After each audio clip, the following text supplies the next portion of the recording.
സഹകരണ മേഖല ചർച്ച ചെയ്യപ്പെടേണ്ട ഒരു വിഷയം തന്നെയാണ്. നമ്മൾ നമ്മുടെ വെൽഫെയർ ഡിപ്പോസിറ്റ് ഗ്യാരണ്ടി ഫണ്ടുമായി ബന്ധപ്പെട്ട ഭേദഗതികൾ. അപ്പോൾ സഹകാരികളിലുണ്ടായ ആശങ്കകൾ പരിഹരിക്കുന്നതിന് ഈ വെബിനാറിന് കഴിയണം. അതിനുവേണ്ടിയുള്ള സംവാദങ്ങൾ ഉയർന്നു വരണം. അതുപോലെ തന്നെ നമ്മുടെ പ്രിയപ്പെട്ട മോഡറേറ്ററായിട്ട് ഈ യോഗത്തിൽ പങ്കെടുക്കാൻ എന്ന് പറഞ്ഞിരുന്ന നമ്മുടെ ശ്രീ ബിജു പർവത് സാറാണ്. മാതൃഭൂമിയുടെ സീനിയർ റിപ്പോർട്ടറാണ്. കേരളത്തിലെ സഹകരണ മേഖലയിലെ വിവിധ വിഷയങ്ങൾ മാധ്യമത്തിലൂടെയും അല്ലെങ്കിൽ പൊതുസമൂഹം ചർച്ച ചെയ്യണമെന്ന് ആഗ്രഹിച്ച് പ്രവർത്തിക്കുന്ന ഒരു വ്യക്തിത്വം തന്നെയാണ് ബിജു പർവത്. അദ്ദേഹം സർക്കാരിന്റെ വാർഷിക പരിപാടി റിപ്പോർട്ട് ചെയ്യുന്നതിന് ട്രിവാൻഡ്രത്ത് നിൽക്കുകയാണ്. ഒരു അരമണിക്കൂറിൽ തന്നെ ഈ മീറ്റിംഗിൽ പങ്കെടുക്കാം എന്ന് അറിയിച്ചിട്ടുണ്ട്. അന്നേരം അതുവരെ ഉള്ള കാര്യങ്ങൾ നിയന്ത്രിക്കുന്നതിന് നമ്മുടെ പ്രിയപ്പെട്ട ടീം അഡ്മിൻ ശ്രീ മുല്ലശ്ശേരി സാറിനെയാണ് അദ്ദേഹം ചുമതലപ്പെടുത്തിയിരിക്കുന്നത്. അപ്പോൾ നമുക്ക് വെബിനാർ ആരംഭിക്കുന്നതിനുള്ള നടപടികൾ ആരംഭിക്കാം. ശ്രീ സാർ തുടങ്ങാം. എല്ലാവർക്കും നമസ്കാരം. നമ്മുടെ ഡെപ്പോസിറ്റ് നിക്ഷേപ ഗ്യാരണ്ടി ഫണ്ട് ബോർഡുമായി ബന്ധപ്പെട്ട ചട്ടങ്ങളിൽ വന്ന ഭേദഗതി സഹകരണ സംഘങ്ങളെ സംബന്ധിച്ചിടത്തോളം, സഹകാരികളെ സംബന്ധിച്ചിടത്തോളം ഒട്ടേറെ കൺഫ്യൂഷൻ ക്രിയേറ്റ് ചെയ്യുന്ന ഒരു പുതിയ ചട്ട ഭേദഗതിയാണ് നിലവിൽ ഉണ്ടായിട്ടുള്ളത് എന്ന് എല്ലാവർക്കും അറിയാം. അപ്പൊ അതിന്റെ പശ്ചാത്തലത്തിൽ നമുക്ക് ഈ കാര്യങ്ങളിൽ കൂടുതൽ വ്യക്തത ലഭിക്കുന്നതിന് വേണ്ടിയിട്ട് നമ്മൾ ഈ മേഖലയിൽ പ്രാവീണ്യമുള്ള ആളുകളെ ഉൾക്കൊള്ളിച്ചുകൊണ്ടാണ് ഇന്നത്തെ ഈ പ്രോഗ്രാം സംഘടിപ്പിച്ചുകൊണ്ടിരിക്കുന്നത്. അപ്പം ഈ നിക്ഷേപ ഗ്യാരണ്ടി ഫണ്ട് ബോർഡിൽ വന്ന ചട്ട ഭേദഗതികളെ കുറിച്ചിട്ടുള്ള ഒരു രൂപം ആദ്യം തന്നെ നമ്മുടെ ബഹുമാനപ്പെട്ട BP പിള്ള സാറ് നമ്മളോട് അവതരിപ്പിക്കും. അതിനുശേഷം നമുക്ക് തുടർ ചർച്ചകൾ നടത്താം. Pillai sir, over to U.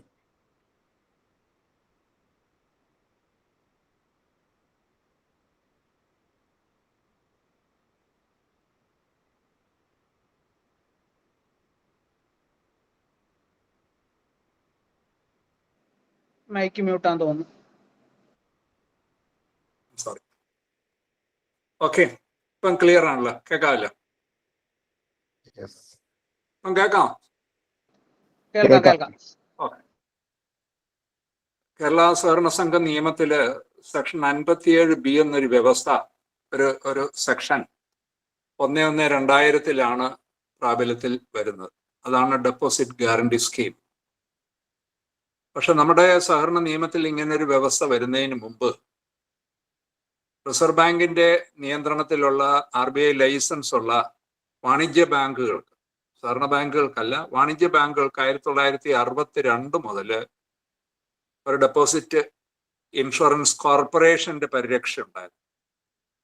സഹകരണ ബാങ്കുകൾക്ക് ഈ പരിരക്ഷ, സഹകരണ ബാങ്കുകൾ എന്ന് പറയുന്നത് സംസ്ഥാന സഹകരണ ബാങ്കുകളും ജില്ലാ സഹകരണ ബാങ്കുകളും അർബൻ കോപ്പറേറ്റീവ് ബാങ്കുകളും, ഇവയ്ക്ക് 1968 മുതലാണ് ഈ പരിരക്ഷ ഏർപ്പെടുത്തുന്നത്. പക്ഷെ നമ്മളുടെ സംസ്ഥാനത്ത്, കേരളത്തിലെ അന്നുണ്ടായിരുന്ന കേരള സ്റ്റേറ്റ് കോപ്പറേറ്റീവ് ബാങ്കിനും ജില്ലാ സഹകരണ ബാങ്കുകൾക്കും അർബൻ കോപ്പറേറ്റീവ് ബാങ്കുകൾക്കും 1974 മുതലാണ് DSCGC പരിരക്ഷ കിട്ടുന്നത്. കാരണം അതിന് നിയമത്തിൽ ഒരു എനേബിളിംഗ് പ്രൊവിഷൻ വേണമെന്ന് RBI നിഷ്കർഷിച്ചിരുന്നു. ആ എനേബിളിംഗ് പ്രൊവിഷനെ കുറിച്ച് ഞാൻ പറയുന്നില്ല. അത് 1974 74A section 74A insured cooperative bank എന്നൊരു വ്യവസ്ഥ സഹകരണ നിയമത്തിൽ വരുന്നത്. അതിനുശേഷമാണ് നമ്മുടെ കേരളത്തിലെ സഹകരണ ബാങ്കുകൾക്ക് ഈ പരിരക്ഷ റിസർവ് ബാങ്കിൽ നിന്ന് ലഭിക്കുന്നത്. ഞാൻ ആമുഖമായി പറയുകയാണ്, 62 വാണിജ്യ ബാങ്കുകൾക്ക് DICGC പരിരക്ഷ വന്നപ്പോൾ വാണിജ്യ ബാങ്കുകളുടെ മൊത്തം നിക്ഷേപത്തിന് 100 രൂപയ്ക്ക് 5 പൈസയായിരുന്നു പ്രീമിയം. സഹകരണ ബാങ്കുകളെ ഇതിന്റെ കീഴിൽ 68 കൊണ്ടുവന്നപ്പോൾ ഈ പ്രീമിയം 5 പൈസ എന്നത് 4 പൈസയാക്കി കുറച്ചു. ഓരോ 100 രൂപ മൊത്തം നിക്ഷേപത്തിൽ ബാലൻസ് ഷീറ്റിൽ കാണിക്കുന്ന ടോട്ടൽ ഡെപ്പോസിറ്റിൽ ഓരോ 100 രൂപയ്ക്കും 4 പൈസയായിട്ട് കുറച്ചു. അത് 1/4/1970 കുറയ്ക്കുന്നത്, 71.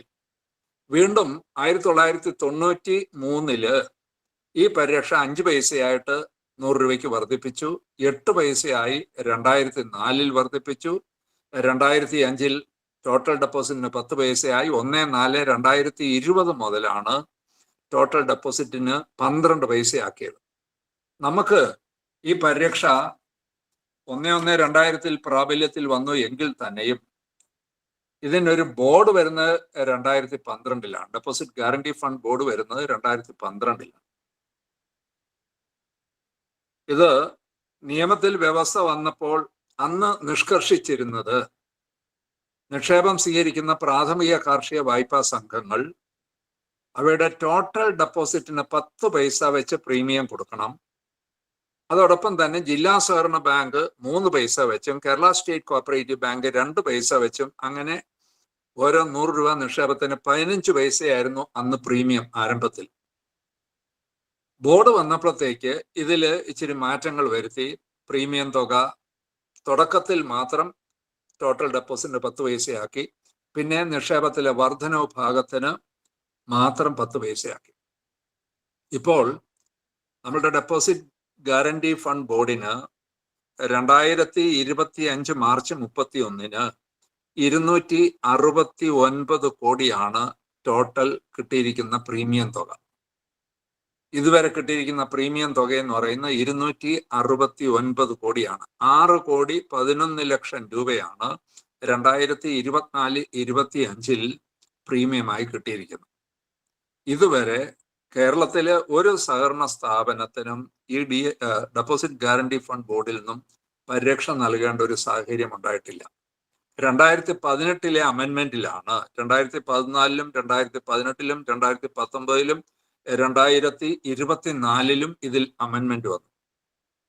ഈ 18-ലെ അമെൻമെന്റിലാണ് ഡെപ്പോസിറ്റ് ഗ്യാരണ്ടി ഫണ്ട് ബോർഡിൽ നിന്നും നിക്ഷേപം മടക്കി കൊടുക്കുന്നതിന് ലിക്വിഡിറ്റി ക്രൈസിസ് നേരിടുന്ന സംഘങ്ങൾക്ക് വായ്പാ സഹായം നൽകാനുള്ള വ്യവസ്ഥ വരുന്നത് 2018-ലാണ്. പക്ഷെ ആ വ്യവസ്ഥ അങ്ങനെ വന്നു എങ്കിൽ തന്നെ ഇതുവരെ ഒരു സ്ഥാപനത്തിനും അതിൽ നിന്നും സഹായങ്ങൾ നൽകിയില്ല. ആ സഹായങ്ങൾ നൽകുന്നതിനുള്ള ഒരു സംവിധാനം ഇപ്പോഴാണ് 2025 ജനുവരി മാസമാണ് അതിനുള്ള ഒരു പദ്ധതി തന്നെ ഉണ്ടാകുന്നത്. എങ്ങനെ അപേക്ഷിക്കണം, അപേക്ഷിക്കുന്ന സംഘത്തിന് എന്തൊക്കെ യോഗ്യത ഉണ്ടായിരിക്കണം, ആ യോഗ്യത വെച്ചുകൊണ്ടാണ് ഈ സഹായത്തിന് അർഹതയുണ്ടോ ഇല്ലയോ നിശ്ചയിക്കുന്നത്. അർഹത ഉണ്ടാകണമെങ്കിൽ 19 പോയിന്റിൽ കുറയാതെ മാർക്ക് വേണം, 50-ൽ കൂടാനും പാടില്ല. അന്നേരം ഈ അപേക്ഷ നൽകുന്നതിനോടൊപ്പം തന്നെ ആ സ്ഥാപനം ഒരു റിവൈവൽ പാക്കേജ് തയ്യാറാക്കണം. സാധാരണ ഈ നിക്ഷേപം മടക്കി കൊടുക്കാൻ ബുദ്ധിമുട്ടുന്ന ഒരു സംഘം എന്ന് പറയുന്നത് ഒരു പ്രവർത്തന മാന്ദ്യം സംഭവിച്ച, അല്ലെങ്കിൽ ബാലൻസ് ഷീറ്റിൽ അക്യുമുലേറ്റഡ് ലോസ് ഉള്ള, അല്ലെങ്കിൽ നെറ്റ്വർത്ത് നെഗറ്റീവ് ആയിട്ടുള്ള, അല്ലെങ്കിൽ ഡെപ്പോസിറ്റ് ഇറോഷനുള്ള സ്ഥാപനങ്ങളായിരിക്കും. അങ്ങനെയുള്ള സ്ഥാപനങ്ങൾക്കാണ് ഈ നിക്ഷേപം മടക്കി കൊടുക്കാൻ ബുദ്ധിമുട്ട് വരുന്നത്. ആ സ്ഥാപനങ്ങളെ സഹായിക്കുന്നതിന് വായ്പ നൽകുന്നതിനുള്ള ഒരു സംവിധാനമാണ് ഇപ്പോൾ വന്നിരിക്കുന്നത്. അത് ഈ വായ്പ എത്രമാത്രം നൽകാം? ഈ സ്കീമിൽ പറയുന്നത് 269 കോടിയാണ്. ഞാൻ പറഞ്ഞു 2025 മാർച്ച് 31-ലെ ഗ്യാരണ്ടി ഫണ്ട് ബോർഡിലുള്ള മൊത്തം പ്രീമിയം തുക, കിട്ടിയ തുക 269 കോടിയിൽ 100 കോടി കഴിഞ്ഞ് ബാക്കി 169 കോടിയാണ് വായ്പ കൊടുക്കാനായിട്ടുള്ളത്. തുടർന്നുള്ള വർഷങ്ങളിൽ 25-26 മുതലുള്ള വർഷങ്ങളിൽ ഓരോ വർഷം കിട്ടുന്ന പ്രീമിയം തുകയുടെ 50%. അതിപ്പം നമുക്ക് കിട്ടിയ പ്രീമിയം ഞാൻ പറഞ്ഞു 24-25-ൽ 6,11,00,000 പ്രീമിയം കിട്ടിയത്. അന്നേരം ഇങ്ങനെ 6 കോടി കിട്ടുകയാണെങ്കിൽ അതിൽ നിന്ന് 50%, 3 കോടി മാത്രമേ വായ്പ കൊടുക്കാനായിട്ട് സാധിക്കുള്ളൂ. ഇതുകൊണ്ട് ആരെ സഹായിക്കാൻ പറ്റും? വലിയ ഒരു പ്രതിസന്ധിയാണ് സഹകരണ മേഖല നേരിടുന്നത്. അന്നേരം ഇവിടെ നമ്മൾ മനസ്സിലാക്കേണ്ട ഒരു സംഗതി, ഒരു യാഥാർത്ഥ്യം, കേരളത്തില് ഏതെങ്കിലും ഒരു സർവീസ് കോഓപ്പറേറ്റീവ് ബാങ്കിന് നിക്ഷേപം മടക്കി കൊടുക്കാൻ ബുദ്ധിമുട്ടുണ്ട്, നിക്ഷേപകന് നിക്ഷേപം കൊടുക്കുന്നില്ല എന്ന ഒരു പ്രശ്നമുണ്ടായാൽ അത് നമ്മുടെ ശ്രവണ ദൃശ്യ മാധ്യമങ്ങളൊക്കെ പർവ്വതീകരിച്ചുകൊണ്ട് വലിയ വാർത്തയാണ് അതിന് കൊടുക്കുന്നത്. അതുകൊണ്ട് തന്നെ ഇത് നമ്മുടെ സഹകരണ വായ്പാ മേഖലയെ മൊത്തത്തിൽ ബാധിക്കുന്ന ഒരു വിഷയമാണ് ഈ ലിക്വിഡിറ്റി ക്രൈസിസ് എന്ന് പറയുന്നത്. നിക്ഷേപം മടക്കി കൊടുക്കാൻ സാധിക്കാതെ ഒരു സംഘത്തിൽ അങ്ങനെ ഒരു സാഹചര്യം ഉണ്ടായാൽ അത് മൊത്തത്തിൽ സ്ഥാപനങ്ങളെ ബാധിക്കുന്ന ഒരു വിഷയമാണ്. ഒരു കാര്യം കൂടെ ഞാൻ പറയാം. നമുക്ക് കേരളത്തിൽ 1616 സംഘങ്ങൾ പ്രാഥമിക കാർഷിക വായ്പാ സംഘങ്ങളാണുള്ളത്. ആ പ്രാഥമിക കാർഷിക വായ്പാ സംഘങ്ങളുടെ 57% ഇപ്പോൾ നെറ്റ്വർത്ത് നെഗറ്റീവായിട്ട് അക്യുമുലേറ്റഡ് ലോസ് ഉള്ള സംഘങ്ങളാണ്. 43% സംഘങ്ങൾക്ക് നെറ്റ്വർത്ത് നെഗറ്റീവാണ്. നെറ്റ്വർത്ത് നെഗറ്റീവ് എന്ന് പറഞ്ഞാൽ അവയുടെ സ്വന്തം ഫണ്ടിനേക്കാൾ കൂടുതലായി അക്യുമുലേറ്റഡ് ലോസ് വന്നിരിക്കുന്നു. അന്നേരം അങ്ങനെയുള്ള സ്ഥാപനങ്ങൾക്ക് ഈ നിക്ഷേപം മടക്കി കൊടുക്കാൻ വലിയ ബുദ്ധിമുട്ടാണ് അനുഭവിക്കുന്നത്. അതിനൊരു വലിയ സഹായമായിരിക്കും ഡെപ്പോസിറ്റ് ഗ്യാരണ്ടി ഫണ്ട് ബോർഡിന്റെ ഈ വായ്പ കൊടുക്കാനുള്ള സംവിധാനം എന്ന് പറയുന്നത്. പക്ഷേ ആ വായ്പ നൽകുന്നതിന് വേണ്ടി ഇപ്പോൾ ഗ്യാരണ്ടി ഫണ്ട് ബോർഡിന്റെ പേരിൽ ഇറങ്ങിയിരിക്കുന്ന ആ അപേക്ഷ ഒട്ടും പ്രായോഗികമല്ല എന്നുകൂടി പറയേണ്ടിയിരിക്കുന്നു.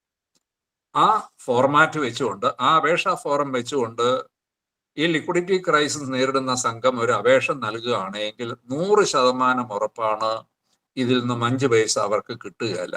അത്രയ്ക്കുള്ള വികലമായ മാനദണ്ഡങ്ങളാണ് അതിൽ നിശ്ചയിക്കുന്നത്. ഒന്ന്, പ്രായോഗികമല്ലാത്ത, അറിയാൻ പാടില്ലാത്ത, അവർക്ക് ബാധകമല്ലാത്ത വ്യവസ്ഥകൾ. 2, അതിൽ നിഷ്കർഷിച്ചിരിക്കുന്ന യോഗ്യതകൾ എന്ന് പറയുന്നത് യാഥാർത്ഥ്യവുമായി ഒരു ബന്ധവുമില്ലാത്തതാണ്. എന്താണ് നെറ്റ് ഓൺ ഫണ്ട്? ഒരു ഉദാഹരണം ഞാൻ പറയാം. നെറ്റ് ഓൺ ഫണ്ട് വർക്കിംഗ് ഫണ്ടിന്റെ 3% കുറയാതെ വേണം. നെറ്റ് വേണ്ട. ഇപ്പൊ നമ്മൾ ഈ വെബിനാറിൽ പങ്കെടുക്കുന്ന പ്രാഥമിക കാർഷിക വായ്പാ സംഘങ്ങളുടെയും മറ്റ് ക്രെഡിറ്റ് സൊസൈറ്റികളുടെയും പ്രതിനിധികളോ നിങ്ങളുടെ ഓരോരുത്തരുടെയും സ്ഥാപനത്തിലെ സ്വന്തം ഫണ്ട് എന്ന് പറഞ്ഞാൽ പിരിഞ്ഞു കിട്ടിയ ഓഹരി മൂലധനം, കരുതൽ ധനം, സ്വതന്ത്ര കരുതലുകൾ, ക്യാപിറ്റൽ റിസർവ്, ലാഭത്തിലെ മിച്ച ഭാഗം, ഈ എലിമെന്റ്സ് കൂടുന്ന സ്വന്തം ഫണ്ടുകൾ നിങ്ങളുടെ വർക്കിംഗ് ക്യാപിറ്റലിന്റെയോ വർക്കിംഗ് ഫണ്ടിന്റെയോ എത്ര ശതമാനം വരും നോക്കുക. നല്ല ലാഭത്തിൽ പ്രവർത്തിക്കുന്ന സംഘം ആയാൽ പോലും, ബാങ്ക് ആയാൽ പോലും 3% വളരെ വളരെ വിരളമായിട്ടേ കാണുള്ളൂ. അപൂർവം സ്ഥാപനങ്ങൾ മാത്രം. കേരളത്തിലെ ഈ 1616 പാക്സിൽ 10% പോലും ഈ നിഷ്കർഷിക്കുന്ന 3% net own fund. Net own fund പറയുന്നത് ഗ്രോസ് അല്ല. നെറ്റ് ഓൺ ഫണ്ട് എന്ന് പറഞ്ഞാൽ own fund minus accumulated loss, അത് കഴിഞ്ഞിട്ടുള്ള ഓൺ ഫണ്ടാണ്. മിക്കവാറും സ്ഥാപനങ്ങൾക്ക് ഞാൻ പറയുന്നത് 43% നഷ്ടത്തിൽ പ്രവർത്തിക്കുന്ന സംഘങ്ങൾ, 57% ഉണ്ട് സംഘങ്ങളുടെ 43% നെറ്റ്വർത്ത് നെഗറ്റീവാണ്. അവയ്ക്ക് എങ്ങനെ ഈ 3% കാണും? 3% ഉണ്ടെങ്കിലേ 3 മാർക്ക് കിട്ടുള്ളൂ.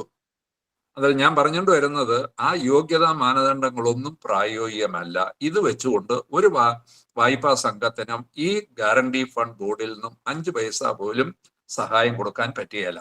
ഒരു കാര്യം കൂടെ പറയാം. തിങ്കളാഴ്ച 26-ാം തീയതി ഇതിൽ മാറ്റങ്ങൾ വരുത്തുന്നതിന് ഒരു ചർച്ച ഡെപ്പോസിറ്റ് ഗ്യാരണ്ടി ഫണ്ട് ബോർഡിൽ നിശ്ചയിച്ചിട്ടുണ്ട്. ഇത് ഇപ്പോൾ പ്രായോഗികമല്ല എന്നവർക്കും ബോധ്യമായി. അതിൽ ഒരു മാറ്റം തീർച്ചയായിട്ടും ഉണ്ടാകും. അതിനൊരു ചർച്ച, ഒരു മീറ്റിംഗ് തിങ്കളാഴ്ച വെച്ചിട്ടുണ്ട്. അന്നേരം ഇവിടെ നമുക്ക് ഡെപ്പോസിറ്റ് ഗ്യാരണ്ടി ഫണ്ട് ബോർഡിൽ ഞാൻ പറഞ്ഞു 269 കോടിയാണ് 1/1/2000 മുതൽ ഇതുവരെ നമുക്ക് കിട്ടിയിരിക്കുന്ന പ്രീമിയം തുക. നേരെ മറിച്ച് 1974 മുതൽ കേരളത്തിലെ സഹകരണ ബാങ്കുകൾ, സംസ്ഥാന ജില്ലാ സഹകരണ ബാങ്കുകളും അർബൻ ബാങ്കുകളും പ്രീമിയം കൊടുക്കുകയാണ്. ഈ 62-ൽ തുടങ്ങിയ ഡെപ്പോസിറ്റ് ഗ്യാരണ്ടി ഫണ്ട് ബോർഡിൽ ഇപ്പോൾ ഉള്ള മൊത്തം തുക എന്ന് പറയുന്നത് 1,98,753 കോടിയാണ്. DICGCയിലുള്ള ഇതുവരെ കിട്ടിയിരിക്കുന്ന തുക എന്ന് പറയുന്നത് 1,98,753 കോടിയാണ്. ഇവിടെ നമ്മൾ ഒരു കാര്യം കൂടെ മനസ്സിലാക്കണം. DICGCക്ക് ഒരു വർഷം കിട്ടുന്ന പ്രീമിയം തുക കഴിഞ്ഞ വർഷം കിട്ടിയത് ഏകദേശം 14,000 ചില്ലുവാനും കൂടിയാണ്. ആ തുകയിൽ 98% സഹകരണ വാണിജ്യ ബാങ്കുകളുടെയാണ്. കഷ്ടിച്ച് 2% മാത്രമാണ് സഹകരണ ബാങ്കുകളുടെ. ഇന്ത്യയിലെ സംസ്ഥാന സഹകരണ ബാങ്കുകളുടെ 34 സംസ്ഥാന സഹകരണ ബാങ്കുകളുടെയും 353 ജില്ലാ ബാങ്കുകളുടെയും 1400-ൽ പരം അർബൻ ബാങ്കുകളുടെയും പ്രീമിയം എന്ന് പറയുന്നത് കിട്ടുന്ന മൊത്തം തുകയുടെ 2% മാത്രമേ ഉള്ളൂ. ഇതുവരെ കൊടുത്തിരിക്കുന്ന സഹായം നോക്കുക, നിക്ഷേപം മടക്കി കൊടുക്കാനായിട്ട് കൊടുത്തിരിക്കുന്ന സഹായ തുക നോക്കുകയാണെങ്കിൽ 1.3% മാത്രമാണ് വാണിജ്യ ബാങ്കുകളിലെ നിക്ഷേപകർക്ക് മടക്കി കൊടുക്കാൻ ഉപയോഗിച്ചത്. ബാക്കി 98.7% DICGCയുടെ സഹായവും സഹകരണ ബാങ്കുകൾക്ക് വേണ്ടിയിട്ടാണ് കൊടുത്തിരിക്കുന്നത്. നമ്മുടെ പ്രീമിയം നാമമാത്രമാണ്. പക്ഷേ സഹകരണ ബാങ്കുകൾക്ക് DICGC നിന്ന് കിട്ടുന്ന സഹായം വളരെ വളരെ കൂടുതലാണ്. അതിലിവിടെ നമ്മൾ DICGCയുമായിട്ട് കമ്പയർ ചെയ്യല്ല. കേരളത്തിലെ പ്രാഥമിക കാർഷിക വായ്പാ സംഘങ്ങൾക്ക് ഇന്ത്യക്ക് തന്നെ മാതൃകയായിട്ട് ആദ്യമായാണ് സഹകരണ മേഖലയിൽ ഈ deposit guarantee fund board Kerala സഹകരണ നിയമത്തിന്റെ 57B എന്നൊരു വ്യവസ്ഥ 1/1/2000 വരുന്നു. ഒരു സംസ്ഥാനത്ത് ഇങ്ങനെ ഒരു വ്യവസ്ഥയില്ലായിരുന്നു. പക്ഷെ ഇത് വേണ്ടത്ര പ്രയോജനപ്പെടുത്താൻ നമുക്ക് സാധിച്ചിട്ടില്ല. ആകപ്പാടെ ഇതിൽ നിന്നും നൽകിയിരിക്കുന്നത് നമ്മുടെ Kerala State Financial Enterprise Employees Cooperative സൊസൈറ്റിക്ക് CN ബാലകൃഷ്ണൻ സാറ് സഹകരണ വകുപ്പ് മന്ത്രിയായിരുന്നപ്പോൾ 4 കോടി ചില്ലുവാനും രൂപ കൊടുത്തു. 5 പൈസ ഇതുവരെ കിട്ടിയിട്ടില്ല. അതിലിപ്പം നമ്മുടെ ഇതിൽ നിന്ന് വായ്പ നൽകുന്നതിന് അവർ നിഷ്കർഷിച്ചിരിക്കുന്ന സെക്യൂരിറ്റി എന്ന് പറയുന്നത് വായ്പ എടുക്കുന്ന സംഘത്തിന്റെ സ്ഥാവര വസ്തുക്കള് പണയപ്പെടുത്തണം, ഇക്വിറ്റോൾ മോർഗേജ് ചെയ്ത് കൊടുക്കണം, മറ്റ് മൂവബിൾ ഉണ്ടെങ്കിൽ അത് പണയപ്പെടുത്തുകയും വേണം. എന്നിട്ട് ഇത് ചെയ്താൽ മാത്രമാണ് 4% മുതൽ 7% പലിശ വരെ ഈടാക്കിക്കൊണ്ട് വായ്പാ സഹായം അതിൽ നിന്ന് നൽകുന്നത്. ഇനി ബാക്കിയുള്ളവരുടെ പ്രതികരണത്തിന് ശേഷം ഞാൻ പറയാം. ഞാൻ കൂടുതൽ സമയം അപഹരിക്കുന്നത് ശരിയല്ലല്ലോ. നമ്മുടെ മുതിർന്ന മാധ്യമ പ്രവർത്തകൻ ബിജു പരവത്ത് നമ്മുടെ ജോയിൻ ചെയ്തിട്ടുണ്ട്. അദ്ദേഹമാണ് നമ്മുടെ ഇന്നത്തെ പ്രോഗ്രാമിന്റെ മോഡറേറ്റർ. അപ്പോൾ അദ്ദേഹത്തിന്റെ അഭാവത്തിലാണ് ഞാൻ തുടക്കത്തിൽ പിള്ള സാറെ സ്വാഗതം ചെയ്തത്. പിള്ള സാറ് അത്യാവശ്യം നമ്മുടെ നിലവിലുള്ള ചട്ടഭേദഗതിയെ കുറിച്ചൊരു ഔട്ട്ലൈൻ പറഞ്ഞു കഴിഞ്ഞു. ഇനി ബിജു ഒന്ന് ഹാൻഡ് ഓവർ ചെയ്യും, ടേക്ക് ഓവർ ചെയ്യും.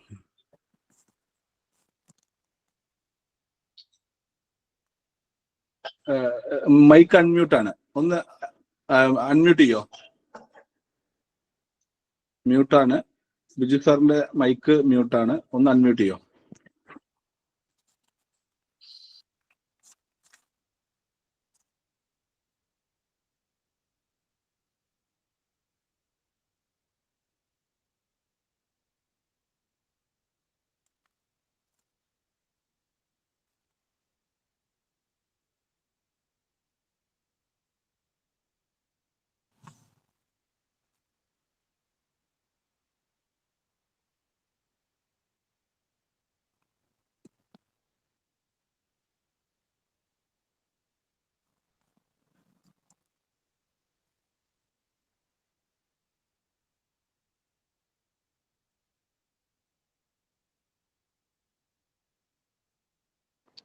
ശ്രീജിത്ത് സാർ തന്നെ മ്യൂട്ട് അങ്ങ് മാറ്റാൻ പറ്റത്തില്ല സാറേ?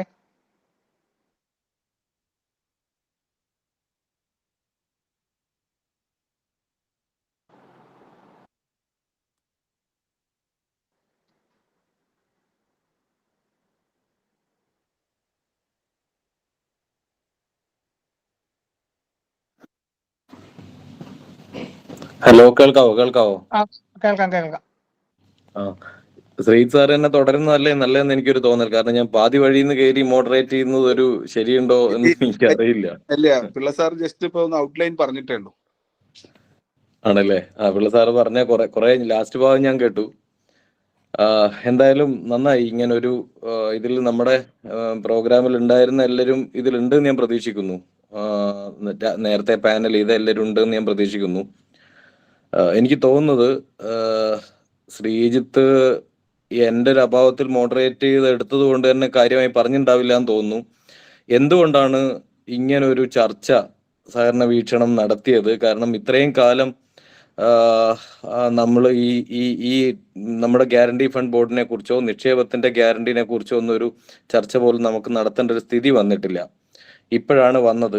അപ്പോൾ ഇതിൽ എന്തൊക്കെ പ്രശ്നങ്ങളാണ് സൊസൈറ്റികൾ ഇപ്പോൾ ഉന്നയിച്ചത്, അല്ലെങ്കിൽ സഹകാരികൾ ഉന്നയിച്ചത്, ജീവനക്കാരുടെ പ്രശ്നങ്ങൾ, ഈ സഹകരണ വീക്ഷണം എന്ന് പറയുന്ന ഒരു ഗ്രൂപ്പ് എന്തുകൊണ്ടാണ് ഇങ്ങനെ ഒരു കാര്യം എടുത്തതെന്നുള്ള ഒരു ഔട്ട്ലൈൻ കൂടി പറഞ്ഞതിന് ശേഷം നമ്മൾ പറഞ്ഞാൽ എനിക്ക് തോന്നുന്നു ആ ബോർഡിന്റെ ഭാഗത്തു നിന്നുള്ള പ്രതികരണം കൂടി വന്നാൽ കുറച്ചുകൂടി ഒരു ക്ലാരിഫിക്കേഷൻ വരുമെന്ന് തോന്നുന്നു.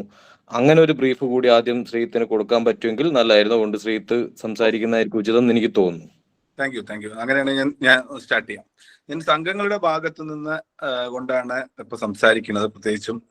കാരണം ഈ ഒരു ചട്ടം വന്ന സമയത്ത് നമ്മൾ വളരെയധികം സഹകാരികൾ അല്ലെങ്കിൽ സഹകരണ സംഘങ്ങൾ വളരെയധികം വ്യാകുലതപ്പെടുന്നുണ്ട്. കാരണം നിലവിൽ ഇത്ര കാലം നമ്മൾ കൊടുത്തിരുന്ന പ്രീമിയം തുക തന്നെയാണ് ഏറ്റവും പ്രധാനമായിട്ടുള്ളത്. നിലവിൽ പ്രീമിയം തുകയ്ക്ക് ഓരോ വർഷവും ഇൻക്രീസ് ചെയ്തുകൊണ്ടിരിക്കുന്ന, അതായത് വർധനവിന് മാത്രമായിരുന്നു നമ്മൾ 10 പൈസ, 100 രൂപയ്ക്ക് 10 പൈസ നിരക്കിൽ നമ്മൾ പണം കൊടുത്തു കൊണ്ടിരുന്നത്, നമ്മുടെ പ്രീമിയം കൊടുത്തുകൊണ്ടിരുന്നത്. ആ ഒരു പ്രീമിയം എന്നുള്ളത് ഈ വർഷം മാത്രം, അതായത് 2024-25 വർഷത്തെ കണക്ക് പ്രകാരം ഈ വർഷം നമ്മൾ പണം അടയ്ക്കേണ്ടത് മൊത്തം ഔട്ട്സ്റ്റാൻഡിങ്ങിന്റെ കണക്കിൽ 100 രൂപയ്ക്ക് 2 പൈസ നിരക്കിലും അടുത്ത വർഷം മുതൽ 4 പൈസ നിരക്കിലും കണ്ടിന്യൂസ് ആയിട്ട് നമ്മൾ പണം അടയ്ക്കണം. അതായത് 100 കോടിയുള്ള ഞങ്ങളുടെ സംഘം എല്ലാ വർഷവും 4 ലക്ഷം രൂപ വെച്ചിട്ട് നിർബന്ധമായിട്ടും ഡെപ്പോസിറ്റ് ഗ്യാരണ്ടി ഫണ്ട് ബോർഡിന് കൊടുക്കണം. ഇപ്പൊ നിലവിൽ നമ്മൾ ഒരു വർധനവ് എന്നൊക്കെ പറയുമ്പോൾ ഏവറേജ് ഒരു 5 കോടിന്റെ വർധനവൊക്കെയാണ് ഒരു വർഷം നമ്മൾ ഡെപ്പോസിറ്റിന് ടോട്ടൽ ഉണ്ടാവാറുള്ളത്, ഒരു ആവറേജ് ശരാശരി പറഞ്ഞു. അങ്ങനെയുള്ള സ്ഥലത്ത് നമ്മൾ വർഷത്തിൽ 50,000 രൂപയുടെ ഇൻക്രിമെന്റൽ ഫീ അടയ്ക്കുമ്പോൾ ഇവിടെ വരാൻ പോകുന്നത് എല്ലാ വർഷവും 4 ലക്ഷം രൂപ എന്ന് പറയുന്ന ഒരു വലിയൊരു തുകയാണ്, വലിയൊരു പ്രീമിയം ആണ് നമ്മളെ സംബന്ധിച്ചിടത്തോളം ഉള്ളത്. ഒന്നാമത് ഇപ്പൊ അടുത്ത കാലത്തായി എല്ലാ പ്രീമിയം സംഘങ്ങളുടെ മേത്തേക്ക് ഇടുന്ന ഒരു വലിയൊരു ചെലവാണ് ഞങ്ങളെ സംബന്ധിച്ചിടത്തോളം സഹകരണ സംഘങ്ങൾക്കുള്ളത്. ഓഡിറ്റ് ഫീസ് കൂട്ടി, ARC ഫീസ് കൂട്ടി, പിന്നെ ഈ വരുന്ന നിക്ഷേപ വായ്പ കുടിശ്ശികയുടെ കണക്ക് വെച്ച് നോക്കുന്ന സമയത്ത് നമ്മൾ ഈടാക്കുന്ന പലിശയുടെ വലിയൊരു ഭാഗവും നമ്മുടെ കുടിശ്ശിക നിവാരണ പദ്ധതി പ്രകാരം നൽകിക്കൊണ്ടിരിക്കുകയാണ്. നമുക്ക് കിട്ടുന്ന റവന്യൂവിൽ വലിയൊരു ഭാഗം ഇപ്പൊ കോഴിക്കോട് സിറ്റി സഹകരണ ബാങ്ക് നമ്മുടെ മീറ്റിംഗിലുണ്ട്, നമ്മുടെ GM സാജു സാറുണ്ട്. അവരൊരു വർഷം ഏവറേജ് കൊടുക്കേണ്ട ഒരു 70-75 ലക്ഷം രൂപയാണ് ഡെപ്പോസിറ്റ് ഗ്യാരണ്ടി ഫണ്ട് ബോർഡിന് നൽകേണ്ടി വരുന്ന ഒരു തുക എന്ന് പറയുന്നത്. ഈ രീതിയിൽ കണക്ക് കൂട്ടുമ്പോൾ അവരുടെ ഒരു വർഷത്തെ ഡയാലിസിസ് സെന്റർ പ്രവർത്തിക്കാൻ 60 ലക്ഷം രൂപേന്റെ ചെലവേ ഉള്ളൂ. അവിടെയാണ് 75 ലക്ഷം രൂപ കോഴിക്കോട് സിറ്റി ബാങ്ക് എല്ലാ വർഷവും നിക്ഷേപ ഗ്യാരണ്ടി ഫണ്ട് ബോർഡിന് കൊടുക്കുന്നത്. ഇനി കൊടുത്തിട്ടുള്ള കാര്യം ഇപ്പൊ പിള്ള സാറ് ഈ മീറ്റിംഗിന്റെ ചർച്ചയിൽ ആമുഖമായിട്ട് പറഞ്ഞു, 2012 ആരംഭിച്ചിട്ട് നാളിതുവരെയും ഒരു സംഘത്തിനും കൊടുത്തിട്ടില്ല. ആകെ CN ബാലകൃഷ്ണൻ സാറ് മന്ത്രിയായിരുന്ന സമയത്ത് ഒരു സ്ഥാപനത്തിന് 4 കോടി രൂപ കൊടുത്തു എന്നുള്ള കാര്യം പറഞ്ഞു. അപ്പൊ അതായത് ഒരു ചട്ടം രൂപീകരിക്കാൻ തന്നെ നമ്മൾ എടുത്ത സമയം ഇത്ര വർഷങ്ങളാണ്, 15-16 വർഷം കഴിഞ്ഞിട്ടാണ് ഒരു ചട്ടം രൂപീകരിക്കുന്നത് എന്ന് പറഞ്ഞു. ഇനി ഈ രൂപീകരിച്ച ചട്ടങ്ങളിൽ സംബന്ധിച്ചിടത്തോളം പണം നമ്മളോട് വാങ്ങി വെച്ചാൽ മാത്രം പോരല്ലോ, ഇത് കൊടുക്കണ്ടേ? തീർച്ചയായിട്ടും കൊടുക്കണം എന്നുള്ള സംശയമില്ല. കേരളത്തിൽ ഒരുപാട് സഹകരണ സംഘങ്ങളിൽ പണം കിട്ടാതെ ബുദ്ധിമുട്ടുന്നുണ്ട്. നിക്ഷേപ ഗ്യാരണ്ടി ഫണ്ട് ബോർഡിൽ നിന്ന് പണം കിട്ടുന്നുള്ള പ്രതീക്ഷയോടെ ജനങ്ങൾ മന്ത്രിമാരുടെയും പത്രങ്ങളുടെയൊക്കെ വാക്ക് വിശ്വസിച്ച് ജനങ്ങൾ ഇൻവെസ്റ്റ് ചെയ്തിട്ടുണ്ട്. പക്ഷെ അതിലൊന്നും തന്നെ ഒരു കാര്യമില്ലാത്ത രീതിയിലാണ് നമ്മൾ പണം അങ്ങോട്ട് അടക്കിണ്ട്, ഇങ്ങോട്ട് വരുന്നില്ല. ഇനി ഇത്ര കാലം അതിന് ചട്ടമില്ലാത്തത് കൊണ്ടാണ്. ചട്ടം ഉണ്ടാക്കണമെങ്കിൽ ഒരു സുപ്രഭാതം കൊണ്ട് ചെയ്യാവുന്ന കാര്യങ്ങളല്ലേ ഉള്ളൂ. ഇനി ഈ ചട്ടം രൂപീകരിച്ച ശേഷം ഉണ്ടായ ചട്ടങ്ങളിലുള്ള പ്രധാനമായിട്ടും പണം കൊടുക്കുന്ന കാര്യത്തിൽ സാറ് ചട്ടത്തെ കുറിച്ച് പറഞ്ഞു. ഇവിടെ പറയുന്നത് ഫിനാൻഷ്യൽ അസിസ്റ്റൻസ് ആണ്. നിക്ഷേപ ഗ്യാരണ്ടി ഫണ്ട് ബോർഡിൽ നിന്ന് കൊടുക്കാൻ പോണത് ലോണാണെന്ന് എനിക്ക് തോന്നുന്നില്ല. അതിന്റെ പേര് ഫിനാൻഷ്യൽ ധനസഹായം എന്നുള്ള വാക്കാണ് ചട്ടത്തിൽ പൂർണ്ണമായിട്ട് ഉപയോഗിച്ച്, വായ്പ എന്നുള്ള വാക്ക് അവിടെ ഉപയോഗിച്ചിട്ടില്ല. ആ ധനസഹായം എന്ന വാക്കിൽ 4% മുതൽ 7% വരെ ചാർജ് ചെയ്തുകൊണ്ട് നൽകാം എന്നൊക്കെ പറഞ്ഞു. മാത്രമല്ല അവിടെ ഒരു വലിയൊരു ക്ലോസും കൂടിയുണ്ട്, EM ചെയ്യണം. ഏത് ഒരു സംഘത്തിന് അവരുടെ ആസ്തി EM ചെയ്തുകൊണ്ടേ കൊടുക്കാവൂ. ഒരു സംഘത്തിന്, ഇപ്പൊ ഞങ്ങളുടെ സംഘമാണ്, സംഘത്തിന് ഒരു 15 സെന്റ് സ്ഥലം സ്വന്തമായിട്ടുണ്ട്. ആ സംഘത്തിന് ആകെ കിട്ടുക, ഇപ്പൊ ആ സ്ഥലത്തിന് ഒരു 1.5 കോടി രൂപയുടെ സ്ഥലമാണെങ്കിൽ എത്ര രൂപ കിട്ടും ധനസഹായമായിട്ട്? അതിന്റെ ഒരു 70% കിട്ടുമായിരിക്കും അല്ലെ? അത്രയും പരമാവധി കിട്ടുള്ളൂ. അപ്പൊ 1.5 കോടി രൂപയുടെ സ്ഥലം ഞാൻ നിക്ഷേപ ഗ്യാരണ്ടി ഫണ്ട് ബോർഡിന് പണയം വെച്ചാൽ കിട്ടുന്ന 1 കോടി രൂപയായിരിക്കും ആകെ കിട്ടുക. ആ ധനസഹായം നമ്മളെ സംബന്ധിച്ചിടത്തോളം ഒരു സംഘത്തിന് 100 കോടിയുള്ള സംഘത്തിനെ സംബന്ധിച്ചിടത്തോളം മതിയാവുന്ന തുകയാണോ? അല്ല, ഒരിക്കലും അല്ല. അപ്പൊ അതും പ്രായോഗികമല്ല. ഇനി ഒരു സഹകരണ സംഘത്തിന്റെ മോർട്ട്ഗേജ് വഴി വാങ്ങിച്ചു വെച്ചിട്ട് ഈ ഡെപ്പോസിറ്റ് ഗ്യാരണ്ടി ഫണ്ട് ബോർഡിന് എന്തെങ്കിലും ചെയ്യാൻ പറ്റും? എന്ത് സുരക്ഷിതത്വമുള്ളത്? അങ്ങനെ വാങ്ങിച്ചു വെച്ചിട്ട് അത് ജപ്തി ചെയ്തിട്ട് ലേലം ചെയ്ത് വിൽക്കാൻ പറ്റുമോ? അപ്പൊ അതൊന്നും പ്രായോഗികമായിട്ട് നടക്കുന്ന ഒരു കാര്യമില്ല. ഇനി അത് കഴിയട്ടെ. ഇനി ഇപ്പം ലാസ്റ്റ് ഇംപ്ലിമെന്റ് ചെയ്ത ചട്ടഭേദഗതിയില് ക്രാർ മുതൽ NPA മുതൽ നെറ്റ് റേഷ്യോ മുതൽ ഒരുപാട് കാര്യങ്ങളെ കുറിച്ച് പറഞ്ഞു. ഇന്ന് വരെ കേരളത്തിലെ പ്രാഥമിക സഹകരണ സംഘങ്ങളിൽ ആരെങ്കിലും, ഡിപ്പാർട്ട്മെന്റ് ഉദ്യോഗസ്ഥരടക്കം ഞാൻ പറയുകയാണ്, ആരെങ്കിലും ഇത്തരം വാക്കുകൾ കേട്ടിട്ടുണ്ടോ? എന്താണ് ക്രാർ? എന്താണ് ടയർ 1 ക്യാപിറ്റൽ? എന്താണ് ടയർ 2 ക്യാപിറ്റൽ? ആരെങ്കിലും കേട്ടിട്ടുണ്ടോ? ഇത് അർബൻ ബാങ്ക്. ഇതിന് ഏറ്റവും അടിസ്ഥാനപരമായ പ്രശ്നം എന്താ വെച്ചാൽ, സഹകരണ പുനരുദ്ധാരണ നിധി എന്ന് പറഞ്ഞിട്ട് ഗവൺമെന്റ് ഏറ്റവും അധികം നല്ല രീതിയിൽ ജനങ്ങളിലേക്ക് എത്തിച്ച ഒരു സാധനമുണ്ട്. പുനരുദ്ധാരണ നിധി വഴി ആളുകളെ സഹായിക്കും എന്ന് പറഞ്ഞു. ആ പുനരുദ്ധാരണ നിധിയുടെ ഉണ്ടാക്കിയ അതേ ചട്ടത്തിന്റെ അതേ പോയിന്റുകൾ 19 മുതൽ 50 പോയിന്റ് എന്ന് പറയുന്ന അതേ സാധനം കോപ്പി അടിച്ച് ഇവിടെ കൊണ്ടിട്ടു. അങ്ങനെയാണെങ്കിൽ എന്റെ ഒരു ചോദ്യം, ഡെപ്പോസിറ്റ് ഗ്യാരണ്ടി ഫണ്ട് ബോർഡ് എന്തിനാണ്, അല്ലെങ്കിൽ പുനരുദ്ധാരണ നിധി എന്തിനാ? രണ്ടും സെപ്പറേറ്റ് ആയിട്ട് നിൽക്കുന്ന ആവശ്യം എന്താ? രണ്ടും ഒരേ പണി തന്നെ ചെയ്താൽ പോരെ? പിന്നെ ഇതെല്ലാം ഉണ്ടാക്കുന്ന ഒരു ഉദ്യോഗസ്ഥനാണ്. അതുകൂടാതെ അതേ കാര്യത്തിനെ കുറിച്ചിട്ട് ഇപ്പം ഈ വിഷയം നമ്മുടെ വിഷയമല്ല, എന്നാൽ പോലും പറയാം, പാക്സുകൾക്ക് അവാർഡ് പ്രഖ്യാപിച്ചു. അപ്പോഴും ഇതേ നോംസ് ക്രാർ, NPA, മറ്റുള്ള കാര്യങ്ങളും ഒക്കെ തന്നെ വരുന്നത് അതേ റോൾ. അപ്പം ഇപ്പം എന്താണ് നടക്കുന്നത് വെച്ചാൽ, തിരുവനന്തപുരത്തെ സഹകരണ വകുപ്പിലുള്ള ഒരു ഉദ്യോഗസ്ഥൻ തന്നെയാണ് ഇതൊക്കെ കൈകാര്യം ചെയ്യണമെന്ന് മനസ്സിലാവണം. കാരണം അദ്ദേഹം കൊണ്ടുവന്ന ഒരു സാധനം എല്ലാ ഡിപ്പാർട്ട്മെന്റിലും ഉൾപ്പെടുത്തുന്ന ഒരു രീതിയാണ് നമ്മൾ കണ്ടുകൊണ്ടിരിക്കുന്നത്. അപ്പം ഇതൊന്നും പ്രായോഗികമായി നടക്കില്ല. മാത്രമല്ല, നമ്മുടെ സംഘങ്ങളെ സംബന്ധിച്ചിടത്തോളം ഇത്രയും വലിയ ഒരു പണം നമ്മൾ നൽകിയിട്ട് ഒരു സംഘങ്ങൾക്ക് പോലും സഹായം കിട്ടുന്നില്ല എന്നുള്ളത് തന്നെയാണ് ഇതിന്റെ ഏറ്റവും വലിയ പോരായ്മ എന്നുള്ളത്. അപ്പൊ അതുകൊണ്ട് തന്നെ സഹകാരികളുടെ ഇടയിൽ വലിയൊരു ആശങ്കയുണ്ട്. പിന്നെ നമ്മൾ നിക്ഷേപം ഇത് അടച്ചിട്ടില്ലെങ്കിൽ, ഇനിയിപ്പോ അടയ്ക്കുന്ന കാര്യം ഞാൻ പറയാം. ഇപ്പൊ നിലവിൽ നമ്മളൊക്കെ ഡെപ്പോസിറ്റ് ഗ്യാരണ്ടി ഫണ്ട് ബോർഡിലെ അംഗങ്ങൾ, ഡെപ്പോസിറ്റ് ഗ്യാരണ്ടി ഫണ്ട് ബോർഡിന്റെ വെബ്സൈറ്റ് എടുത്ത് നോക്കിയിട്ട് മലപ്പുറം ജില്ലയിൽ 130 പാക്സുകളുണ്ട്, 120 പാക്സുകളുണ്ട്. അവിടെ 120 പാക്സുകൾ ഉണ്ടായിട്ട് ആകെ ലിസ്റ്റിൽ 40 ആളെ ഉള്ളത്. ബാക്കിയുള്ളവർ അടയ്ക്കാഞ്ഞിട്ടല്ല, അത് അപ്ഡേറ്റഡ് അല്ല. എല്ലാ കാര്യങ്ങളും, പാക്സുകൾ മാത്രമല്ല, അതർ സൊസൈറ്റികളും എല്ലാം ഒന്നും തന്നെ വെബ്സൈറ്റ് അപ്ഡേറ്റഡ് അല്ല എന്നുള്ളത് പ്രധാനപ്പെട്ട കാര്യമാണ്. ഇതൊക്കെ ജനങ്ങളെ മുന്നിൽ ഇപ്പൊ ഞങ്ങളുടെ നാട്ടിൽ തന്നെ ഒരു പ്രയാസം ഉണ്ടായി. നമ്മുടെ ബാങ്ക് ഡെപ്പോസിറ്റ് ഗ്യാരണ്ടി ഫണ്ട് ബോർഡിൽ അംഗമല്ല എന്ന് പറഞ്ഞുകൊണ്ട് ആരൊക്കെയോ വാട്സപ്പിൽ പ്രചരിപ്പിച്ചു. ഞങ്ങൾ എല്ലാ കൊല്ലം പൈസ അടയ്ക്കുന്ന സർട്ടിഫിക്കറ്റും ഞങ്ങളുടെ കയ്യിലുണ്ട്. ഇപ്പൊ ആ സർട്ടിഫിക്കറ്റും ഇപ്പൊ കുറെ കാലമായി ഡെപ്പോസിറ്റ് ഗ്യാരണ്ടി ഫണ്ട് ബോർഡിന് കൊടുക്കാറില്ല. നിങ്ങൾ ഈ സഹകരണ സംഘം ഡെപ്പോസിറ്റ് ഗ്യാരണ്ടി ഫണ്ട് ബോർഡിൽ അംഗമാണെന്ന് പറഞ്ഞിട്ട് സർട്ടിഫിക്കറ്റ് ഇഷ്യൂ ചെയ്യാറുണ്ട്. ഇപ്പൊ കുറെ കാലമായിട്ട് ആ സർട്ടിഫിക്കറ്റ് ഇഷ്യൂ ചെയ്യുന്നില്ല. അപ്പൊ പൈസ അങ്ങോട്ട് വാങ്ങിച്ചു വെച്ചിട്ട് ഇങ്ങോട്ട് ഒരു സർവീസും ഇല്ലാത്ത ഒരു സാഹചര്യം കൂടി നിലവിലുണ്ട്. അതുകൊണ്ട് തന്നെ സഹകാരികൾക്ക്, ജനങ്ങൾക്ക് അല്ലെങ്കിൽ സഹകരണ സംഘങ്ങൾക്ക് പണം കിട്ടും എന്നുള്ള ബോധ്യം വരുത്താൻ ഉത്തരവാദിത്തം ഫണ്ട് ബോർഡിനുണ്ട്. അതുകൊണ്ട് ബോർഡ് അത്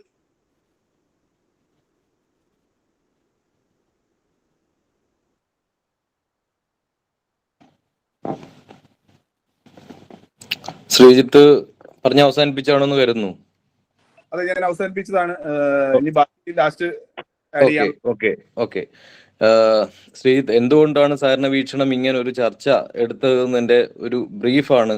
അപ്പൊ സഹകരണ വീക്ഷണത്തിൽ ഇക്കാര്യത്തിൽ പരാതികളുടെയോ അല്ലെങ്കിൽ സഹകാരികളുടെയോ സംഘങ്ങളുടെയോ പ്രശ്നങ്ങൾ ഉന്നയിച്ചതിന്റെ അടിസ്ഥാനത്തിൽ കൃത്യമായ ഒരു സ്റ്റാൻഡ് ഉണ്ട് എന്ന് തന്നെയാണ് എനിക്കും ബോധ്യപ്പെടുന്നത്. ഒന്ന് രണ്ട് കാര്യം പറഞ്ഞതിൽ പ്രധാനമാണ്. ഒന്ന്, പ്രായോഗികതയാണ് പ്രശ്നം. 2, സർവീസ് മെച്ചപ്പെടുന്നില്ല എന്നുള്ളതാണ്. ആദ്യത്തെ ഭാഗത്ത് നമ്മുടെ ചില മനോഭാവത്തിന്റെ പ്രശ്നങ്ങളുണ്ട്. പ്രീമിയം തുക ഉയരുന്നു എന്നുള്ള ഇതൊരു ഇൻഷുറൻസ് ആണ്. നമ്മൾ ഒരു അസുഖത്തിന് ഇൻഷൂർ ചെയ്യുമ്പോൾ അസുഖം നമുക്ക് വന്നു കഴിഞ്ഞാലേ അത് ലാഭമുള്ളൂ എന്നുള്ളതാണ് അതിൻ്റെ ഒരു നെഗറ്റീവ് രീതിയിലുള്ള പോസിറ്റീവ്.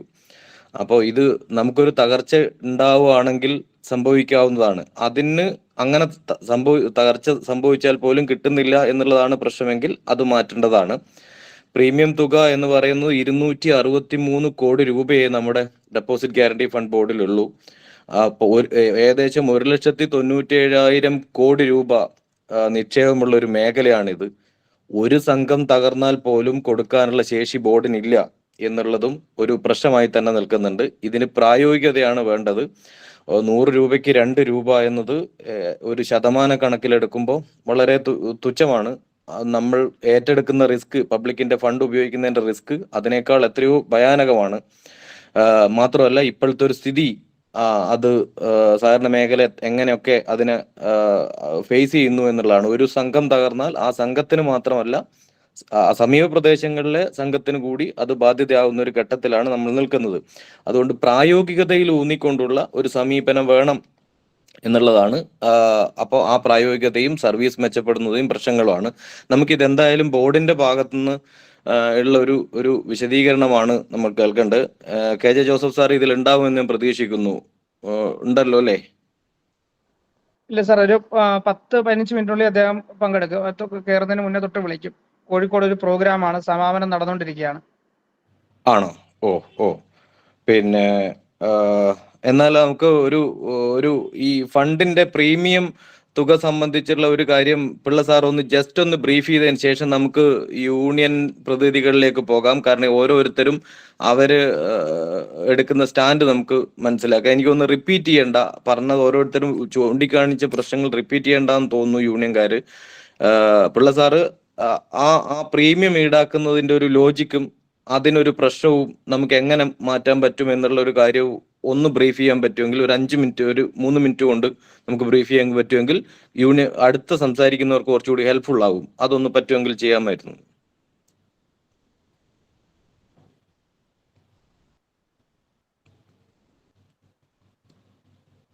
പിള്ള സാറ് കേൾക്കാവോ? മ്യൂട്ടാണ്. ഇപ്പം റെഡി ആയിട്ടുണ്ട്.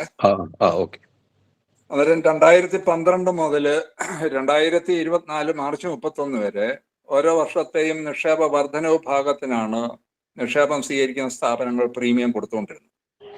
നമ്മളൊരു കാര്യം മനസ്സിലാക്കേണ്ടത്, 2023 മാർച്ച് 31 കേരളത്തിലെ 1616 പ്രാഥമിക കാർഷിക വായ്പാ സംഘങ്ങൾക്ക് 1,41,000 കോടി നിക്ഷേപം ഉണ്ടായിരുന്നുവെങ്കിൽ 2024 മാർച്ച് 31 ആയപ്പോൾ അത് 1,28,000 കോടിയായി കുറയുകയാണ് ചെയ്തത്. അതിൽ നിക്ഷേപത്തിലെ വർധനവ് ഭാഗത്തിന് മാത്രം പ്രീമിയം അടയ്ക്കുകയാണ് എങ്കിൽ ഈ നിക്ഷേപം കുറയുന്ന സംഘങ്ങൾക്കൊന്നും 1 പൈസ പോലും പ്രീമിയം അടയ്ക്കേണ്ടി വരികയല്ല. ഇവിടെ ഞാൻ നമ്മുടെ DICGസുമായിട്ട് കമ്പയർ ചെയ്യുകയാണെങ്കിൽ 1962 മുതൽ ഇതുവരെ ഞാൻ പറഞ്ഞു 1,98,953 കോടി കിട്ടിയിട്ടുള്ളപ്പോൾ ഇതുവരെ കൊടുത്തിരിക്കുന്ന തുക എന്ന് പറയുന്നത് വെറും 10,183 കോടിയാണ്. ഇതുവരെ കൊടുത്തിരിക്കുന്ന 62 മുതൽ ഇതുവരെ കൊടുത്തിരിക്കുന്ന തുക അതാണ്. ഇത് ഒരു കാര്യം നമ്മൾ മനസ്സിലാക്കണം, DICGC ഒരു സഹകരണ ബാങ്കിന്റെയോ വാണിജ്യ ബാങ്കിന്റെയോ സമാപ്തീകരണ വേളയിൽ ലിക്വിഡേഷൻ ഓർഡർ ഇഷ്യൂ ചെയ്തു കഴിഞ്ഞാൽ ആ സമയത്ത് അന്ന് മുതൽ 90 ദിവസത്തിനുള്ളിലാണ് ലിക്വിഡേറ്ററിലൂടെ നിക്ഷേപകന് ഇപ്പോൾ 5 ലക്ഷം രൂപയോ നിക്ഷേപ തുകയോ ഏതാണ് കുറവ് ആ തുക നൽകുന്നത്. നമ്മളും 2020 ഫെബ്രുവരി മാസം വാണിജ്യ ബാങ്കുകൾ 5 ലക്ഷം രൂപയാക്കിയപ്പോൾ നമ്മളും 5 ലക്ഷമായിട്ട് വർദ്ധിപ്പിച്ചു 2023. പക്ഷെ നമ്മളുടെ പ്രീമിയം എന്ന് പറയുന്ന ഇൻക്രിമെന്റൽ ഡെപ്പോസിറ്റിന് മാത്രമാണ്. ഒരു കാര്യം നമ്മൾ മനസ്സിലാക്കേണ്ടത്, ഈ കേരളത്തില് 2025 മാർച്ച് 31 അവസാനിച്ച സാമ്പത്തിക വർഷത്തിൽ 58 അർബൻ ബാങ്കുകളും കേരള സ്റ്റേറ്റ് കോഓപ്പറേറ്റീവ് ബാങ്കും കൂടെ കൂടി DICGCക്ക് നൽകേണ്ടത് 108 കോടിയാണ്. 108 കോടി രൂപയാണ്. 74 മുതൽ 51 വർഷക്കാലമായി 10,800 കോടിയോളം കേരളത്തിൽ നിന്നും വാണിജ്യ ബാങ്കുകൾക്ക് DICGCക്ക് നൽകിയിട്ട് 5 പൈസ വരെ നിക്ഷേപകനും കൊടുക്കേണ്ടി വന്നിട്ടില്ല. നമ്മൾ ഈ പ്രീമിയം അടയ്ക്കുന്നതുകൊണ്ട് നമുക്ക് എന്ത് നേട്ടം എന്നതല്ല കാണേണ്ടത്, നമ്മുടെ സഹകരണ പ്രസ്ഥാനത്തിന് എന്ത് നേട്ടം. അത് നിക്ഷേപകന്റെ ആ വിശ്വാസ്യത നഷ്ടപ്പെടാതെ നിലനിർത്തുന്നതിന് ഇങ്ങനൊരു സംവിധാനം ആവശ്യമാണ്. ഇതൊരു കോസ്റ്റായി നമ്മൾ കാണേണ്ട കാര്യമില്ല. ഇത് ബാങ്ക് വഹിക്കുന്നതാണ്, ബാങ്ക് വഹിക്കുന്ന ചെലവ് തന്നെയാണ്.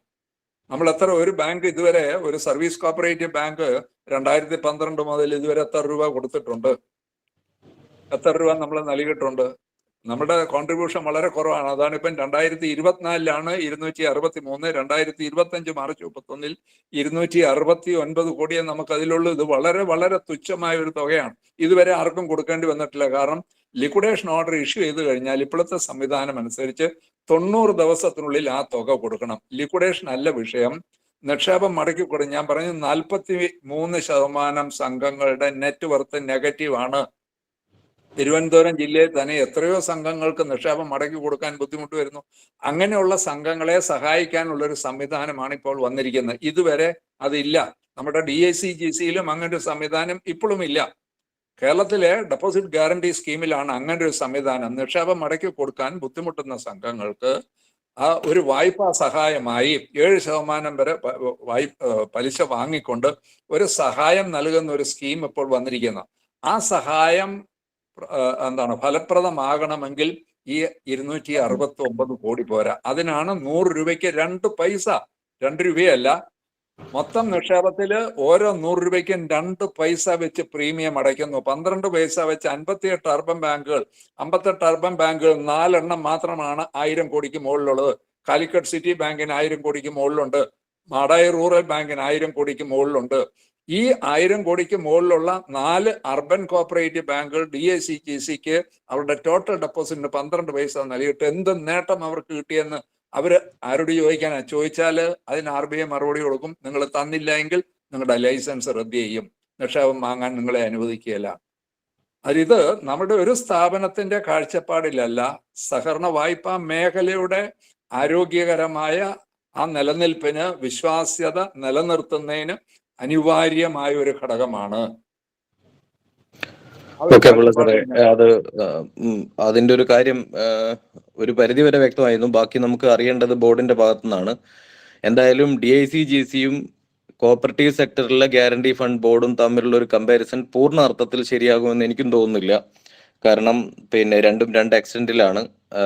മാത്രമല്ല, അർബൻ ബാങ്കുകൾ ഈ നിക്ഷേപം കൊടുത്തു കഴിഞ്ഞാൽ, ഇത്രയും നിക്ഷേപമുള്ള അർബൻ ബാങ്കുകൾ വിഹിതം കൊടുക്കുന്ന പോലെ കുടിശ്ശികയുടെ തോത് കൂടി നോക്കുമ്പോൾ അർബൻ ബാങ്കുകൾക്ക് റിക്കവറി പ്രൊസീജിയർ കുറച്ചുകൂടി സ്പീഡിയാണ്.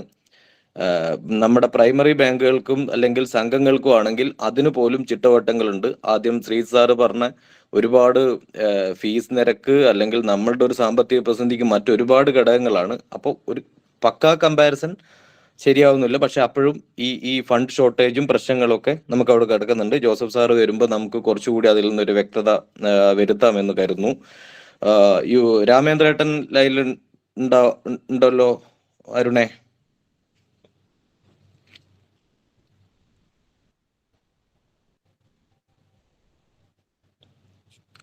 ഹലോ അരുൺ. സാറേ ഞാൻ വിളിച്ചിട്ട് സാബു ഉണ്ടോ? സാബു ഉണ്ട്. സാബു ഉണ്ട് അല്ലേ? സാബു എന്താ വളരെ സൈലന്റ് ആയ എന്നാൽ വളരെ ഡീപ്പായ ഒരു യൂണിയൻ പ്രവർത്തകനായിട്ടാണ് എനിക്ക് തോന്നിയിട്ടുള്ളത്. കാര്യങ്ങളെ പഠിക്കാൻ ശ്രമിക്കുന്ന ഒരാളാണ്. എന്നാൽ യൂണിയന്റെ പക്ഷത്ത് നിൽക്കുമ്പോഴും ഒരു വിശാല മനസ്കത ഇതിലുണ്ട്. ഈ വിഷയം ഒരു ഗൗരവപ്പെട്ടതാണ്. ഒരു യൂണിയൻ പരമായി മാത്രം ചിന്തിക്കാവുന്ന ഒരു വിഷയമല്ല.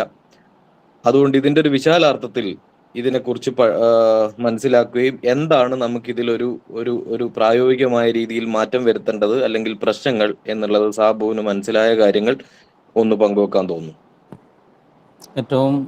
എല്ലാവർക്കും നമസ്കാരം. ഏറ്റവും പ്രധാനപ്പെട്ട കാര്യം, 2000-ൽ ആരംഭിച്ച ഒരു പദ്ധതി ഇപ്പോഴും ശൈശവ ദിശയിലാണെന്ന് പറയുന്നതിൽ വളരെ വേദനയുണ്ട്. കാരണം സഹകരണ മേഖലയിൽ ഈ പദ്ധതിയുടെ ആവശ്യകത എത്രമാത്രം ഉണ്ടെന്നുള്ളത് അതിൻ്റെ ബോധ്യം നമുക്കെല്ലാവർക്കും ഉള്ളതാണ്. എന്നിട്ട് പോലും ഇനിയും ഈ പദ്ധതി മുന്നോട്ട് പോകുന്നതിന് വേണ്ടിയിട്ടുള്ള ഒരു നടപടിയും എടുത്തിട്ടില്ലെന്നുള്ളത് വളരെ വേദനാജനകമാണ്. അതുകൊണ്ട് അടിയന്തിരമായി ഈ കാര്യങ്ങളിൽ എന്ന് പറയുക, ഒറ്റ രാത്രി കൊണ്ട് പല നിയമങ്ങളും മാറ്റിയെഴുതുന്ന നമ്മുടെ ഈ നാട്ടിൽ ഇത്രയും ഗൗരവപരമായ വിഷയം നടക്കുമ്പോഴും ഇതിനെക്കുറിച്ച് ആലോചിക്കുക പോലും ചെയ്യാതെ മുന്നോട്ട് പോകുന്നത് വളരെ മോശമാണ്. അല്ലെങ്കിൽ അത്രയും അപകടകരമായി അതിന് മുന്നോട്ട് പോകുന്നുള്ളൂ. അതുകൊണ്ട് ഉത്തരവാദിത്തപ്പെട്ട ആളുകൾ, ബോർഡിൻ്റെ സ്ഥാനത്തിരിക്കുന്നവർ വളരെ അടിയന്തരമായി രാത്രി ഉറങ്ങാതെ പോലും തീരുമാനങ്ങൾ എടുത്ത് മുന്നോട്ട് പോകേണ്ട ഒരു സാഹചര്യത്തിലാണ് മുന്നോട്ട് പോകുന്നത്. അതുകൊണ്ട് അത്രയും ഗൗരവം ഇക്കാര്യത്തിൽ കാണണം എന്ന് ഞാൻ അഭ്യർത്ഥിക്കുകയാണ്. പിന്നെ രണ്ടാമത്തെ വിഷയം, നേരത്തെ പിള്ള സാറ് സൂചിപ്പിച്ച പോലെ തന്നെ ഇതിൻ്റെ ഫണ്ട് അത് വളരെ കുറവാണ്. അതുകൊണ്ട് തന്നെ ഫണ്ട് ഉണ്ടാകേണ്ട ഒരു സാഹചര്യം എന്ന് പറയുന്നത് സഹകരണ സംഘങ്ങളുടെ കോൺട്രിബ്യൂഷനാണ്. മറ്റു രീതിയിൽ അതിനെ കൊണ്ടുവരാനായിട്ട് നമുക്ക് സാധിക്കില്ല. അതുകൊണ്ട് തന്നെ കോൺട്രിബ്യൂഷൻ ഒരു സെൻസിറ്റീവ്, കോവിഡ് പോലെയുള്ള ഒരു സാഹചര്യത്തിലൊക്കെ നമ്മൾ ഇടപെടുന്ന തരത്തിൽ വളരെ സെൻസിറ്റീവായി ഇതിനെ തുകകൾ സമാഹരിച്ചുകൊണ്ട് ഇത്തരത്തിൽ സഹായിക്കേണ്ട സംഘങ്ങളെ സഹായിക്കാനുള്ള ഒരു നടപടിയിലേക്ക് നമ്മൾ മുന്നോട്ട് പോകണം. അപ്പം ഞങ്ങൾ കഴിഞ്ഞ അവസരത്തിൽ ഒരു സമരം നടത്തിയപ്പോൾ അതിൻ്റെ പ്രധാനപ്പെട്ട 2 ആവശ്യങ്ങൾ ഞങ്ങൾ മുന്നോട്ട് വെച്ചത്, ഒന്ന് പുനരുദ്ധാരണ നിധി. ഇത് തികച്ചും ഒഴിവാക്കേണ്ട ഒരു സംഗതിയാണ്. കാരണം ഒരു സ്ഥാപനത്തിൻ്റെ വളർച്ചയ്ക്കും അതിൻ്റെ സെക്യൂരിറ്റിക്കും വേണ്ടി അതിൻ്റെ നല്ല പ്രവർത്തനങ്ങളുടെ ഭാഗമായി ശേഖരിച്ച ഒരു സമ്പത്ത് അത് ഒരു കാരണവശാലും അതിൻ്റെ മറ്റൊരു സ്ഥാപനത്തിന് ഷെയർ ചെയ്യാൻ കഴിയുന്നതല്ല. കാരണം അതിൻ്റെ സെക്യൂരിറ്റി നഷ്ടപ്പെട്ടിട്ട് മറ്റൊരു സ്ഥാപനം രക്ഷപ്പെടുത്താനായിട്ട് ഒരിക്കലും കഴിയില്ല. അതുകൊണ്ട് പുനരുദ്ധാരണ നിധി പിൻവലിക്കണം എന്നാണ് ഞങ്ങൾ അതിലൂടെ ആവശ്യപ്പെട്ടത്. അത് ഇതുവരെ പിൻവലിച്ചിട്ടില്ല. പക്ഷേ ഞങ്ങളുടെ ആവശ്യം ഡെപ്പോസിറ്റ് ഗ്യാരണ്ടി ഫണ്ട് ബോർഡ് അത് ശക്തിപ്പെടുത്തണം ഇതിന് പകരമായിട്ട്. അതുകൊണ്ട് തന്നെ ഈ പ്രീമിയം വർധനവിനെ, സാമ്പത്തികമായി സഹകരണ സംഘങ്ങൾക്ക് ബാധ്യത ഉണ്ടെങ്കിൽ പോലും പ്രീമിയം വർധനവിനെ പൂർണ്ണമായി ഞങ്ങൾ സ്വാഗതം ചെയ്യുന്നു. കാരണം ഈ പ്രീമിയം വർദ്ധിക്കുന്നതിന് മുമ്പേ തന്നെ ഇത് വർദ്ധിപ്പിക്കണമെന്നും റെക്കറിംഗ് പ്രീമിയം ഏർപ്പെടുത്തണമെന്നും അതിലൂടെ ഇതിൻ്റെ തുകകൾ സമാഹരിച്ച് ആവശ്യം വേണ്ട രീതിയിൽ ഇത് പ്രവർത്തിക്കേണ്ട ഒരു ബാധ്യത അത് ബോധ്യപ്പെടുത്തിക്കൊണ്ടാണ് ഞങ്ങൾ സമരം പോലും ചെയ്തത്. അപ്പം അതുകൊണ്ട് തന്നെ ഇതിൻ്റെ വർധനവിനെ പൂർണ്ണമായ അർത്ഥത്തിൽ തന്നെ നമ്മൾ സ്വാഗതം ചെയ്യും. സഹകരണ സംഘങ്ങൾക്ക് ഒരു ബാധ്യത ഉണ്ടാക്കും ശ്രീജിത്ത് നേരെ സൂചിപ്പിച്ച പോലെ. പക്ഷേ എങ്കിൽ കൂടി വളരെ ഗൗരവപരമായി ഇടപെടേണ്ട ഒരു മേഖല അല്ലെങ്കിൽ ഒരു അവസരം ആയതുകൊണ്ട് അതിനെ പൂർണ്ണമായിട്ട് ഞങ്ങൾ സ്വാഗതം ചെയ്യുകയാണ്. ഇതിൽ ഉയർന്ന പ്രീമിയം ഏർപ്പെടുത്തിയാൽ പോലും അത് നൽകിക്കൊണ്ട് ഈ ഗ്യാരണ്ടി ഫണ്ട് ബോർഡിന്റെ പ്രവർത്തനങ്ങൾ നാളെ മുതൽ ആരംഭിക്കത്തക്ക രീതിയിലുള്ള പ്രവർത്തനങ്ങളിലേക്ക് മുന്നോട്ട് പോകണം. അത് പ്രവർത്തിക്കുന്ന നേരത്തെ പറഞ്ഞ പോലെ തന്നെ 269 കോടിയൊന്നും ഒരു തുകയേ അല്ല.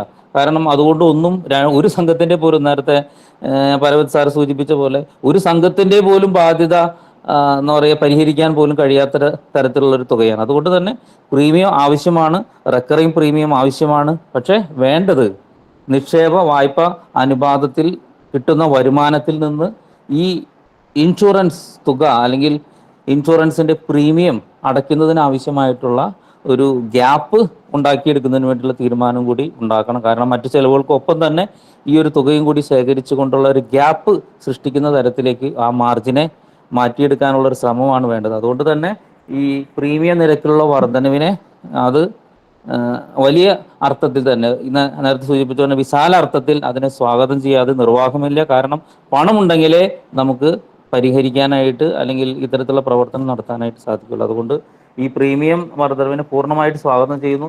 അത്തരത്തിലുള്ള നിർദ്ദേശം തന്നെ സംഘടന സർക്കാരിന് മുമ്പിൽ വെച്ചതാണ്. അതിനുശേഷമാണ് ഈ മാറ്റമുണ്ടായത്. അത് ഞങ്ങളുടെയും കൂടി നിർദ്ദേശത്തിന്റെ ഭാഗമാണെങ്കിലും വളരെ അതിനെ സന്തോഷത്തോടു കൂടി ഞങ്ങൾ സ്വാഗതം ചെയ്യുകയാണ്. അതുപോലെ തന്നെ സംഘങ്ങളും ഈ പ്രീമിയം അടയ്ക്കുന്നതിന് വേണ്ടിയുള്ള തയ്യാറെടുപ്പുകൾ നടത്തണം. അങ്ങനെ ഇപ്പം നിലവിൽ നടക്കുന്ന റിസ്ക് ഫണ്ട് നമുക്കറിയാം, അതിൽ ഒരുപാട് അപാകതകളുണ്ട്.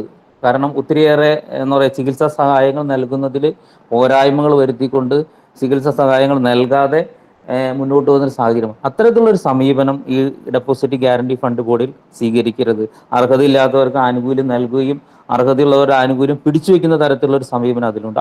അത്തരത്തിലുള്ള സമീപനം, ഒരു രാഷ്ട്രീയ സമീപനം ഈ ഡെപ്പോസിറ്റ് ഗ്യാരണ്ടി ഫണ്ട് ബോർഡിന്റെ പ്രവർത്തനത്തിൽ ഉണ്ടാകരുതെന്ന് സ്നേഹപൂർവ്വം അഭ്യർത്ഥിക്കുകയാണ്. അതോടൊപ്പം തന്നെ ഈ തുകകൾ നമുക്കറിയാം, നേരത്തെ സാറ് സൂചിപ്പിച്ച പോലെ തന്നെ ഇൻക്രിമെന്റൽ എമൗണ്ടിന് വെച്ചാൽ യാതൊരു കാരണവശാലും മറ്റു നിക്ഷേപം വർദ്ധിച്ചില്ലെങ്കിൽ ഒരു തുകയും ഈ ഗ്യാരണ്ടി ഫണ്ട് ബോർഡിലേക്ക് വരികയില്ല.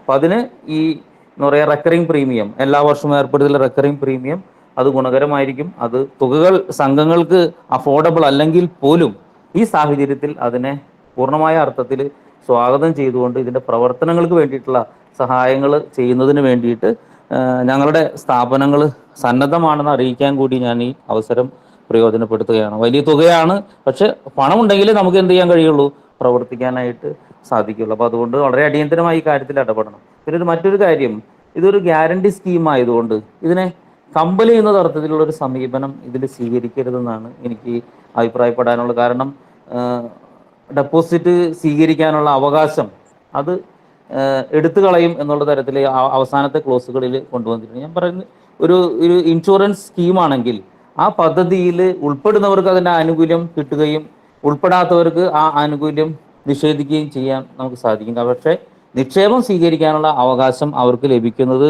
ബൈലോയിലൂടെയാണ്. ബൈലോ ഒരു വ്യവസ്ഥ അവർക്ക് അനുവദിച്ച് നൽകിയാൽ നിക്ഷേപം സ്വീകരിക്കാനുള്ള അവരുടെ അവകാശം അന്നു മുതലേ ആരംഭിക്കുകയാണ്. ആ അവകാശം നിഷേധിക്കാനുള്ള അധികാരം ഡെപ്പോസിറ്റ് ഗ്യാരണ്ടി ഫണ്ട് ബോർഡിനില്ല. ഞങ്ങൾക്ക് പ്രീമിയം നൽകുന്ന സ്ഥാപനങ്ങൾക്ക് അതിൻ്റെ ഇൻഷുറൻസ് പരിരക്ഷ നൽകേണ്ട ഉത്തരവാദിത്വമാണ് ഈ ഡെപ്പോസിറ്റ് ഗ്യാരണ്ടി ഫണ്ട് ബോർഡിന്. അതുകൊണ്ട് തന്നെ ഈ പ്രീമിയം അടയ്ക്കാത്ത സംഘങ്ങളുടെ നിക്ഷേപം സ്വീകരിക്കാനുള്ള അവകാശം നിഷേധിക്കും എന്ന് പറയുന്നത് ശരിയായ നടപടിയായിട്ട് എനിക്ക് തോന്നിയില്ല. അതുകൊണ്ട് എന്താ പറയുക നടപടി പിൻവലിക്കണമെന്നാണ് എനിക്ക് അഭിപ്രായപ്പെടാനുള്ളത്. അതിൻ്റെ ഏറ്റവും അവസാനത്തെ ക്ലോസിലാണ് അത് രേഖപ്പെടുത്തിയിട്ടുണ്ടെന്ന് തോന്നുന്നു. പ്രസ്തുത സ്കീമിൽ ചേരാതെ സഹകരണ സംഘങ്ങൾ നിക്ഷേപം സ്വീകരിക്കുമെന്ന് ബോധ്യപ്പെട്ടാൽ അത്തരം സംഘങ്ങളുടെ നിക്ഷേപം സ്വീകരിക്കാനുള്ള അവകാശം അത് നിഷേധിക്കും എന്ന് പറയുന്നു. പക്ഷേ ഒരു സംഘത്തിന് നിക്ഷേപം സ്വീകരിക്കാനുള്ള അവകാശം വരുന്നത് ഈ നിക്ഷേപ ഗ്യാരണ്ടി സ്കീമിൽ ചേർന്നത് മുതലല്ല. പകരം ആ സംഘം എപ്പോഴാണോ രജിസ്റ്റർ ചെയ്തത് അതിൻ്റെ ബൈലോ വ്യവസ്ഥ പ്രകാരം അതിന് നിക്ഷേപം സ്വീകരിക്കാനുള്ള അവകാശമുണ്ടെങ്കിൽ അവർക്ക് ആ നിക്ഷേപം സ്വീകരിക്കാനുള്ള അവകാശം നിഷേധിക്കാനായിട്ട് സാധിക്കുകയില്ല.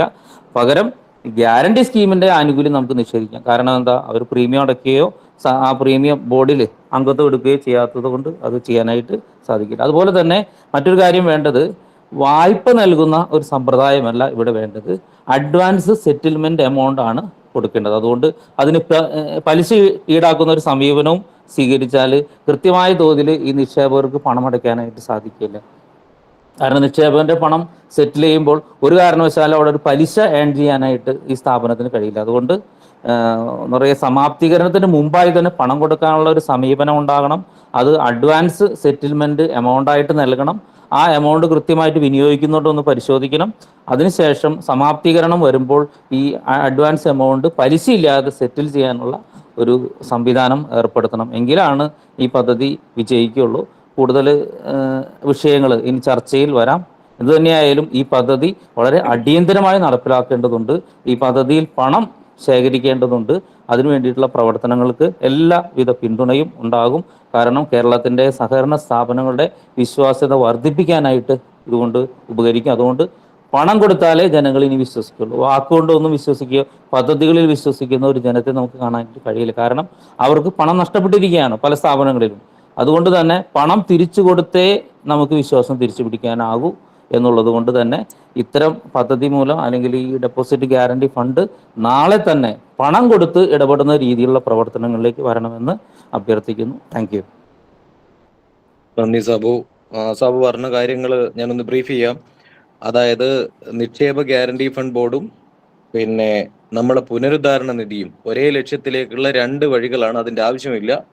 ഒരു നിധിയുടെ അതേ റോള് കൂടി നിക്ഷേപ ഗ്യാരണ്ടി ഫണ്ട് ബോർഡ് എടുക്കുകയും അതിൽ നിന്ന് കൊടുക്കേണ്ട പൈസ, അതായത് പെട്ടെന്ന് കൊടുക്കാനുള്ള രീതിയിലും സുരക്ഷിതമായ രീതിയിലും കൊടുക്കാവുന്ന രീതിയിലേക്ക് അതിന്റെ രീതി മാറ്റണം എന്നുള്ളതാണ് എനിക്ക് തോന്നുന്നത്. അതിനുള്ള ഫണ്ട് അതിലുണ്ടാവണം. പിന്നെ ഈ ഗ്യാരണ്ടി ഫണ്ട് ബോർഡിന്റെ നിക്ഷേപം പിൻവലിക്കുന്നതിനുള്ള വ്യവസ്ഥ, നിക്ഷേപം സ്വീകരിക്കുന്നതിന് തടസ്സം നിൽക്കുന്ന വ്യവസ്ഥ മാറ്റണം എന്നൊരു സാധനമാണ്. രണ്ടും ഒരു നയപരമായ തീരുമാനം വേണ്ടതാണ്. എങ്കിൽ പോലും അത് ചർച്ചക്ക് തന്നെ ഉന്നയിക്കേണ്ട ഒരു വിഷയമാണ്. പക്ഷെ ഒരു ഒരു ഇൻഷുറൻസ് സ്ഥാപനം എന്ന രീതിയിൽ മാത്രം ഗ്യാരണ്ടി ഫണ്ട് ബോർഡിനെ കാണാവോ എന്നുള്ള കാര്യത്തിൽ എനിക്ക് സംശയമുണ്ട്. കാരണം അത് ഈ സെക്ടറിനെ ചേർത്ത് പിടിക്കുകയും അതിലെല്ലാവരും അംഗങ്ങളാവുകയും ചെയ്യുന്ന, എനിക്ക് മാത്രമല്ല ഇതിൽ കാര്യത്തിൽ നമ്മൾ ഗ്യാരണ്ടി ഫണ്ട് ബോർഡ് ഉണ്ട് എന്ന് പറയുന്നതിനേക്കാൾ ഒരു നേരത്തെ ശ്രീജിത്ത് പറഞ്ഞ ഒരു കാര്യം കൂടി ഇതിൻ്റെ കൂടെ ചേർത്ത് വെക്കേണ്ടതാണ്. കുറച്ചുകൂടി അപ്ഡേറ്റഡ് ആവുകയും ഏതൊക്കെ സ്ഥാപനങ്ങളാണ് പിന്നെ ഈ ഗ്യാരണ്ടി ഫണ്ട് ബോർഡിൽ അംഗങ്ങളാവുന്നതെന്ന് പബ്ലിക്കിന് അവൈൽ ആവുന്ന രീതിയിൽ അത് ഡിസ്പ്ലേ ചെയ്യുന്ന രീതിയിൽ, അതേപോലെ അതിന്റെ സർട്ടിഫിക്കറ്റ് കുറച്ചുകൂടി ആധികാരികമായി പ്രദർശിപ്പിക്കുന്ന രീതിയിൽ വരുമ്പോഴാണ് വിശ്വാസ്യത. കാരണം RBIയുടെ ഇപ്പോഴത്തെ പരസ്യം വരുമ്പോൾ അതിലൊക്കെ കൊടുക്കുന്നുണ്ട്, നിങ്ങൾ ക്രെഡിബിൾ ആയ സഹകരണ സ്ഥാപനങ്ങൾ ഏതാണ് എന്ന് ഈ സൈറ്റിൽ അറിയാം എന്ന് പറഞ്ഞിട്ട്. അപ്പൊ അതേപോലെ അതിന്റെ ഒരു പാറ്റേണിൽ അതിനെ പ്രതിരോധിക്കാനുള്ള ഒരു മാർഗം ഗ്യാരണ്ടി ഫണ്ട് ബോർഡിന്റെ അംഗങ്ങൾ ആരൊക്കെയാണ്, അതിന്റെ സുരക്ഷിതത്വം എന്താണ് എന്ന് പബ്ലിക് അവൈൽ ആവുന്ന രീതിയിൽ അതിന്റെ വെബ്സൈറ്റും അതിന്റെ ആക്ടിവിറ്റീസും അപ്ഡേറ്റഡ് ആവേണ്ട കാര്യം കൂടിയുണ്ട്. അത് ഈ ശ്രീത്ത് പറഞ്ഞതിനോടുകൂടി ഞാനൊന്ന് ചേർത്ത് വെച്ചതാണ്. സുമോദ് ലൈനിൽ ഉണ്ടോ? സുമോദേട്ടാ. അപ്പോ പിന്നെ എങ്ങനെയാണ് ഇതിനെ കാണുന്നത്? സുമോദേട്ടൻ കുറച്ചുകൂടി ഈ സാബുവിനെ കൊണ്ട് പറഞ്ഞ പോലെ തന്നെ എനിക്ക് തോന്നുന്നത് വളരെ ലൈവായി ചെറുതെങ്കിലും ലൈവായി ആക്ടിവിറ്റി ചെയ്യണം, ഇത്തരം ഇടപെടലുകൾ നടത്തണമെന്ന് രാഷ്ട്രീയപരമായി കൂടി ശ്രദ്ധിക്കുന്ന ഒരു ആളാണ്. അതുകൊണ്ട് ഈ വിഷയത്തിൽ പ്രായോഗികമായ രീതിയിൽ ഏത് രീതിയിലുള്ള മാറ്റങ്ങളാണ് വേണ്ടതെന്നാണ് നിങ്ങളുടെ സംഘടന കാണുന്നത്? ഈ വിഷയത്തെ എങ്ങനെയാണ് വിലയിരുത്തുന്നതെന്ന് കൂടി നമുക്കൊരു 10 മിനിറ്റ് കൊണ്ട് ഒന്ന് വിശദീകരിച്ചാൽ നല്ലത്. ഈ വെബിനാറിൽ പങ്കെടുക്കുന്ന വിശിഷ്ട വ്യക്തിത്വങ്ങളെ, സഹകാരികളെ, നെറ്റ്വർക്കിന്റെ പ്രശ്നം എന്നറിയില്ല, ചില കാര്യങ്ങൾ നമുക്ക് കേൾക്കാൻ വേണ്ടി സാധിച്ചിട്ടില്ല. അപ്പോൾ പൊതുവെ ഉള്ള ചർച്ചയെല്ലാം ഒരു പരിധിവരെ കേട്ടിട്ടുണ്ട്. അപ്പോൾ ഡെപ്പോസിറ്റ് ഗ്യാരണ്ടി ഫണ്ട് ബോർഡിന്റെ പുതിയ ചട്ട ഭേദഗതി അംഗസംഘങ്ങളെ സംബന്ധിച്ച് വലിയ പ്രയോജനമില്ല എന്നുള്ളതാണ് എനിക്ക് ആദ്യമായി പറയാനുള്ളത്. കാരണം അതിലെ കണ്ടീഷൻസ് സംബന്ധിച്ച് പിള്ള സാറും അതിനുശേഷം സംസാരിച്ചവരെല്ലാം തന്നെ വിശദീകരിച്ചിട്ട് ഉണ്ട് എന്നുള്ളത് കൊണ്ട് അതിൻ്റെ കൂടുതൽ വിശദാംശങ്ങളിലേക്ക് കടക്കണമെന്ന് ആഗ്രഹിക്കുക. കാരണം ആവർത്തന വിരസത ആവശ്യമില്ല എന്ന് സാർ പറഞ്ഞിട്ടുണ്ട്. അപ്പോ അതിന്റെ പ്രീമിയം വർദ്ധിപ്പിച്ചത് കഴിഞ്ഞ കാലങ്ങളിലെല്ലാം തന്നെ 100 രൂപക്ക് 10 പൈസ എന്നുള്ളത് അത് ഈ കഴിഞ്ഞ 2024-25 മുതൽ വർധനവ് വരുത്താൻ വേണ്ടി തീരുമാനിച്ചിട്ടുണ്ട് എന്നാണ് മനസ്സിലാക്കാൻ സാധിച്ചത്. അതുപോലെ തന്നെ അതിൻ്റെ വരുന്ന വർഷങ്ങളിലും അത് നമ്മുടെ ടോട്ടൽ ഡെപ്പോസിറ്റിന് ഔട്ട്സ്റ്റാൻഡിങ്ങിന് പ്രീമിയം അടക്കണമെന്നുള്ള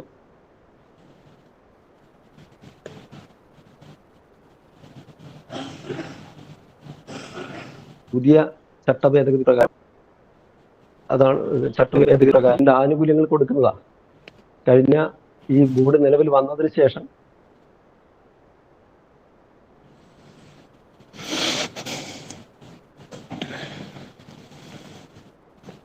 ആകെ ഒരു 4 കോടി രൂപ CM ബാലകൃഷ്ണൻ സാർ മന്ത്രിയായിരുന്ന രൂപ കൊടുക്കാൻ മറ്റ് ആനുകൂല്യങ്ങൾ കൊടുത്തിട്ട് ഈ സർക്കാർ നിക്ഷേപം സംബന്ധിച്ച് നിരവധി വിഷയമുണ്ട്. അപ്പോൾ ബഹുമാനപ്പെട്ട മന്ത്രി തന്നെ നിലവിൽ ഏകദേശം 200 ചുവടെയുള്ള സംഘങ്ങൾക്ക് നിക്ഷേപങ്ങൾ തിരിച്ചു കൊടുക്കാനുള്ള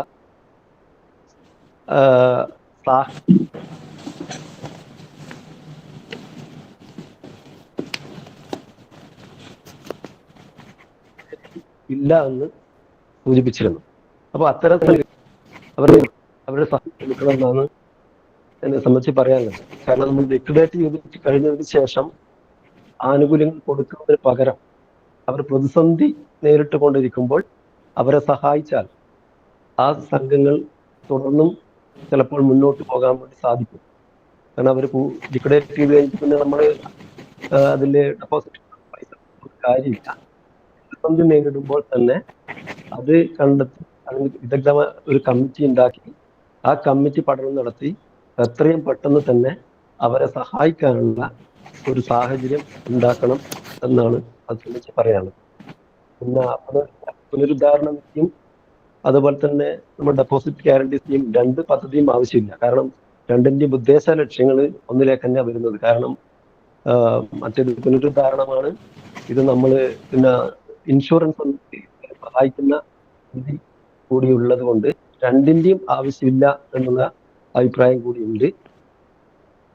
പിന്നെ ആനുകൂല്യം യഥാസമയം കൊടുക്കണം. അതുപോലെ തന്നെ ഇതിന്റെ പ്രീമിയം നമ്മുടെ ഇതിന്റെ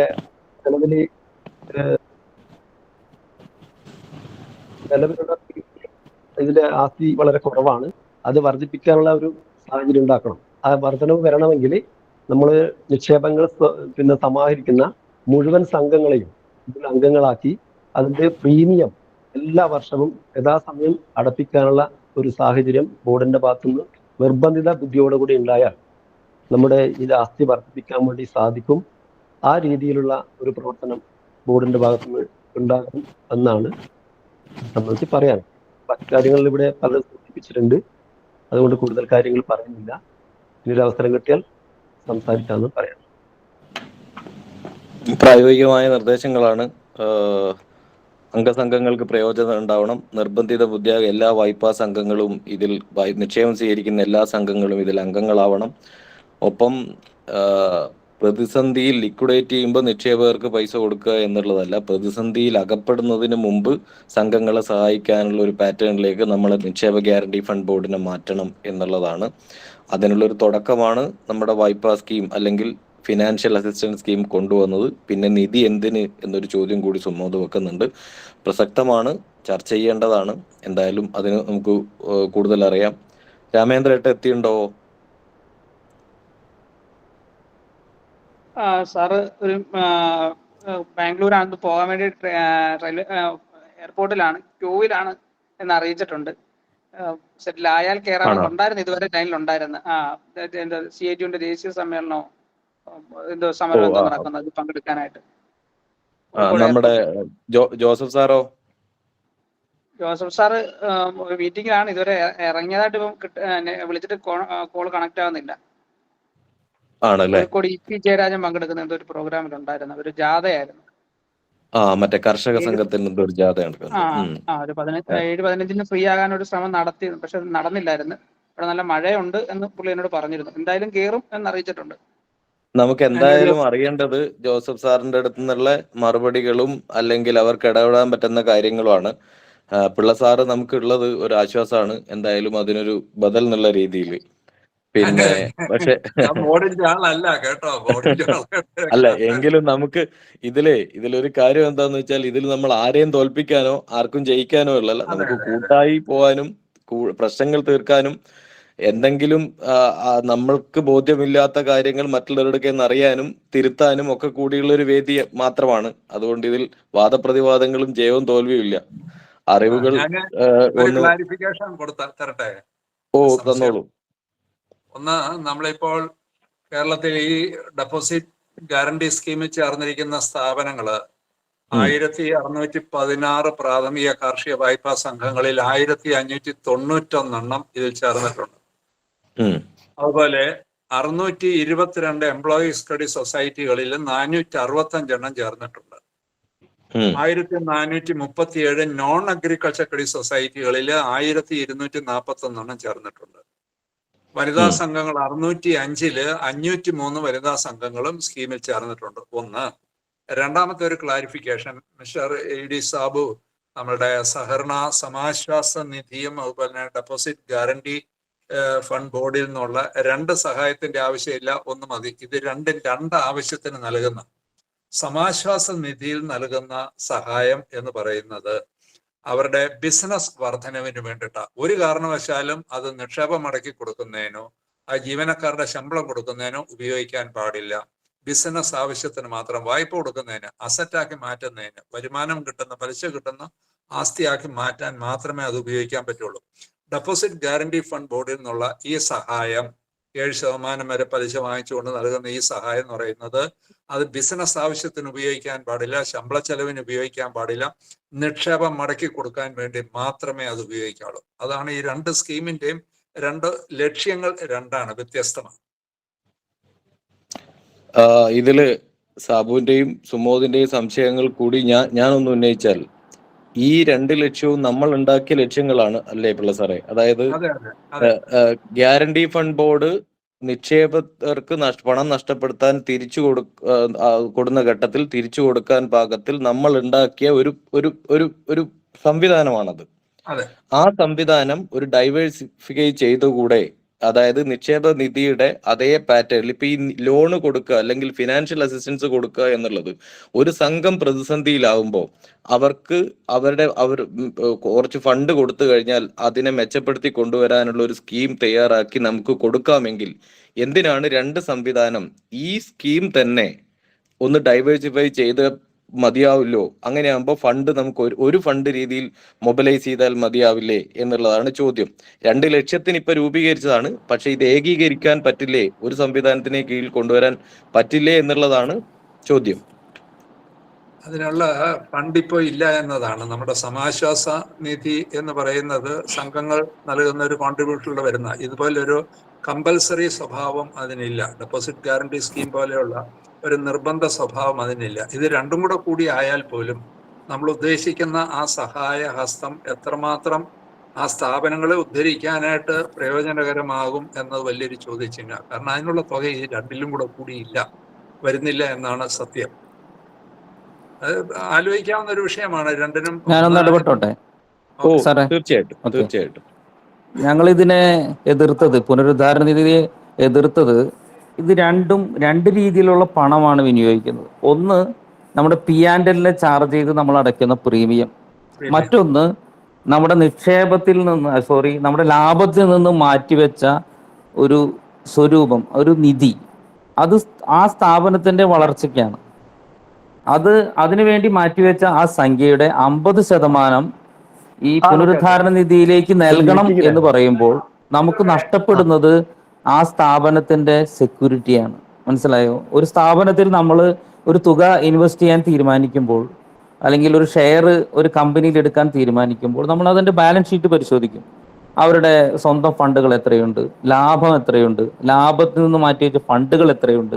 ഇതിൻ്റെയൊക്കെ അടിസ്ഥാനത്തിലാണ് ഷെയർ മാർക്കറ്റിൽ പോലും ഷെയറിൻ്റെ വാല്യൂ നഷ്ടപ്പെടുന്നത്. അതുപോലെ തന്നെയാണ് ഒരു സ്ഥാപനത്തിൻ്റെ സെക്യൂരിറ്റി.